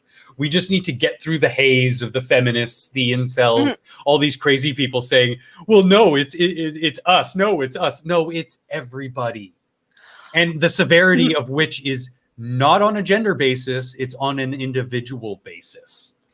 On that note of equality, I do agree with everyone who is saying that Amber Heard should be held to account for the things that she did to Johnny Depp. And I agree with them 100%. I don't know that she needs to go to jail for what she did. I don't know how severe it was based off of what I heard in that tape. She is absolutely an abuser. Amber, you need to get help. You need to go see. I think there should be some criminal charges for. I mean, you could make the defamation stuff. Defamation, character assassination, and trying to get him arrested. Try to get him put through the system, because, you know, we it's not very common, but we do see these stories. Again, Mattress Girl. The guy, completely innocent, was kicked out of his university. She was allowed to keep going, finishing her degree, and still showing off her protests. And when I would be of the mind to say, no, you should have stepped in and you should have arrested her. You should, the university should have kicked her out. He should sue her for civil damages. she interfered with his education. And then he should also sue the school to say, hey, even in the face of overwhelming evidence of my innocence, you wronged me. You robbed me of my education. You're and of a proper justice, of jurisprudence, of innocence until proven guilty. So I hope he comes out like gangbusters, like Nathan Sandman does with his CNN lawsuit. Hopefully he gets more out of the other fucking conglomerates. It really irks me. It's like, it's one of those things where I can't stand the sound of somebody being abused or somebody being the abuser. Like his, you know, like just hearing his voice, trying to calmly settle the situation. He was trying to calm the fight, try to have a conversation. And she's just off the rails. Off the rails. And he, you know, he sounds like such a nice, peaceful guy. You know, I don't know the guy. I don't know you, Johnny. You could be. I met him once on set. He seemed nice enough. But yeah, I don't know him any better than anybody else. He, you know, him, his closest friends and family, they know him. He knows himself. And they all spoke out against her. So I'm more inclined to believe them. Especially with the evidence. Like, he didn't want to go this route. He didn't want to have to air his dirty private laundry, but she's forcing his hand, and now she's coming out basically the bad guy. Yeah. Not basically. She is the bad guy, but basically a criminal. And I just wanted to point out something funny that someone pointed out in a comment. But given how many rings and bracelets Johnny actually wears on his hands, if he'd actually ever hit her, it would have been like a claymore. Even if he is, a skinnier dude, he would have had some serious weight behind that and left more than a few indents on her face if she did that. But she outright admits to punching him in the face. Oh, just because I didn't perfectly hit you with an open hand, you punched me. Okay, well, yeah, I punched you, but it's not like it was a hard punch. That doesn't matter. You punched him.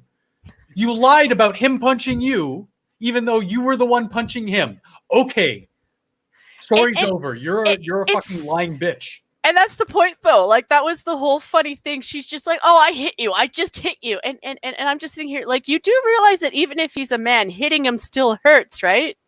And it's still aggression. No. It's still bad practice and against the law. You can't abuse you can't hit your spouse. You can't hit anybody. You can, I mean, there are certain exceptions to the rule, but spanking is that fine line.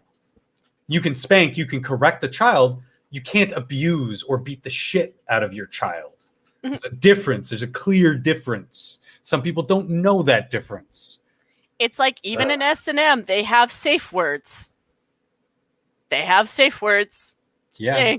Some people like spanking. I don't judge. I mean, I think it's weird, but I don't judge. But they have a safe word. I was speaking more towards children, but yes, there is other forms of spanking. You are right. But anyway. Woo.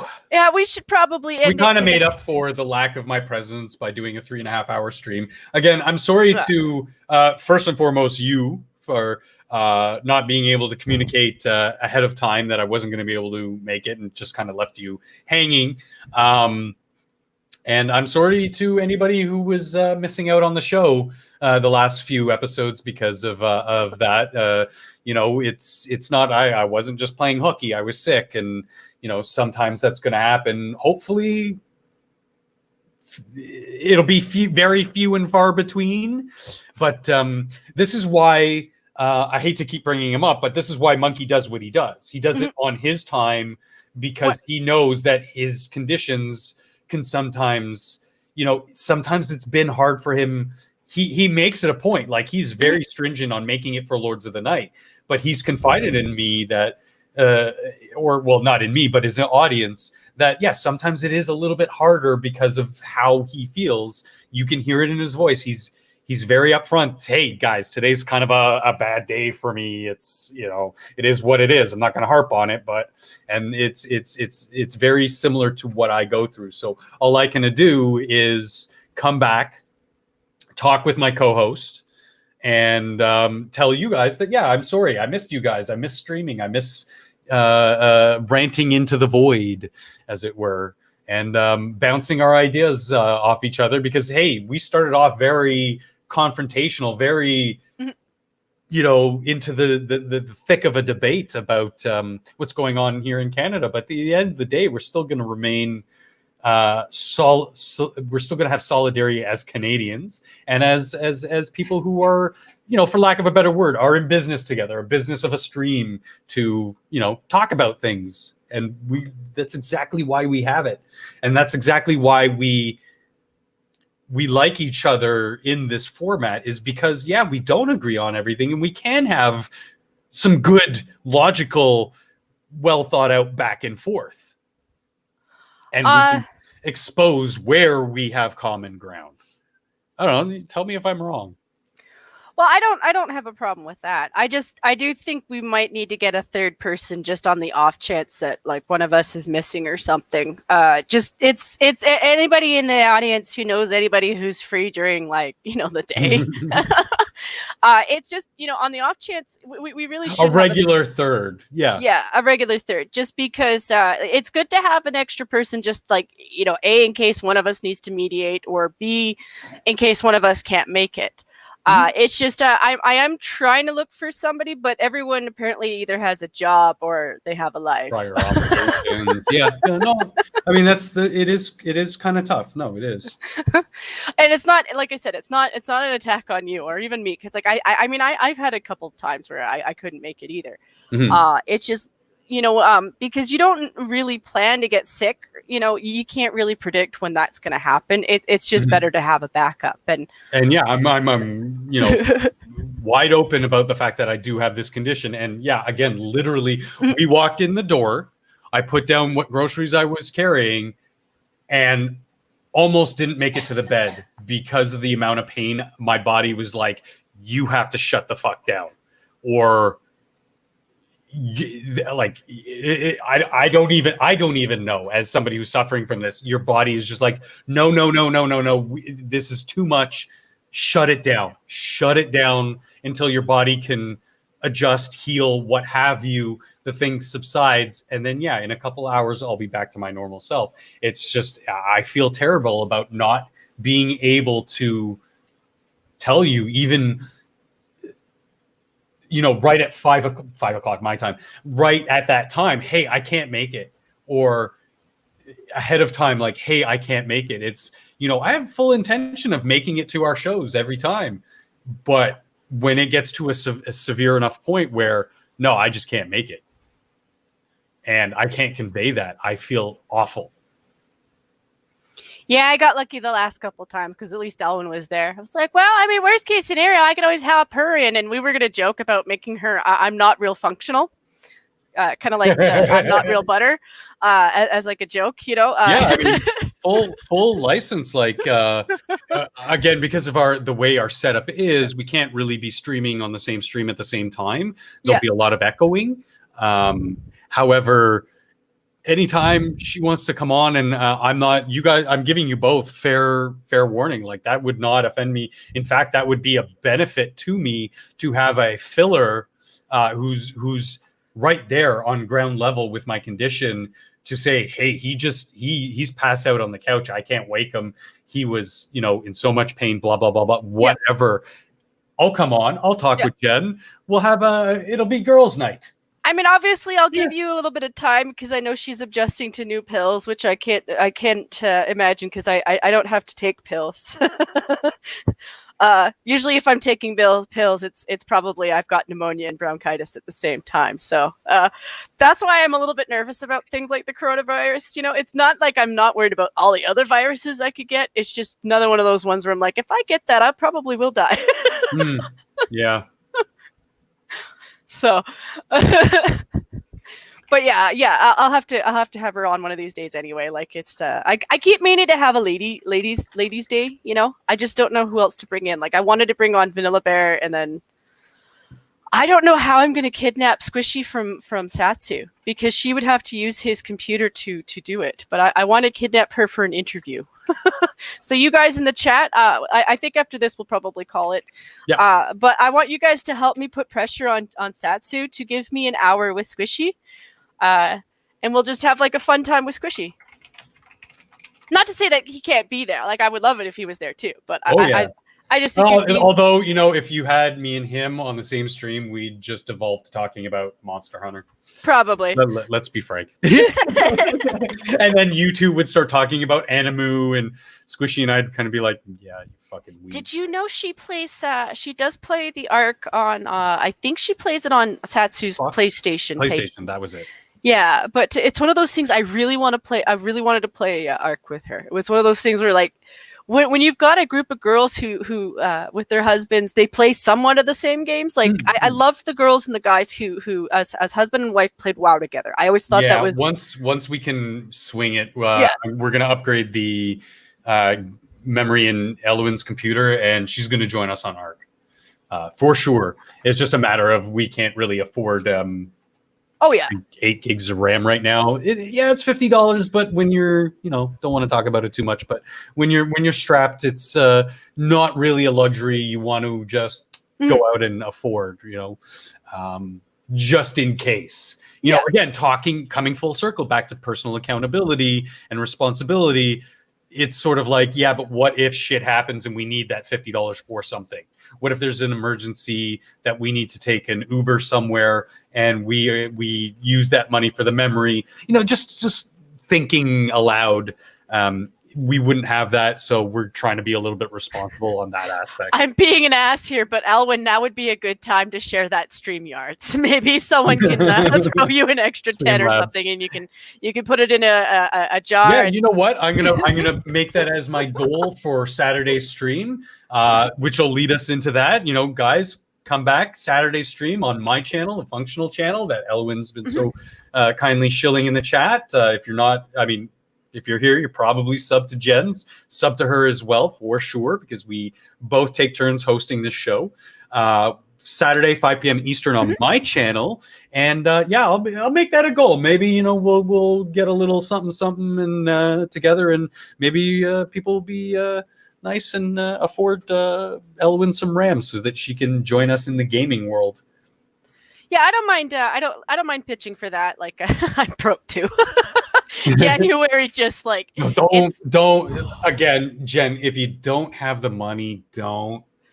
Oh well, no. I mean, I can't. I'm saying that in general, not just to you. I'm just saying to anybody out there. If you can't afford to donate to your favorite content creators or people doing these fundraising events, don't.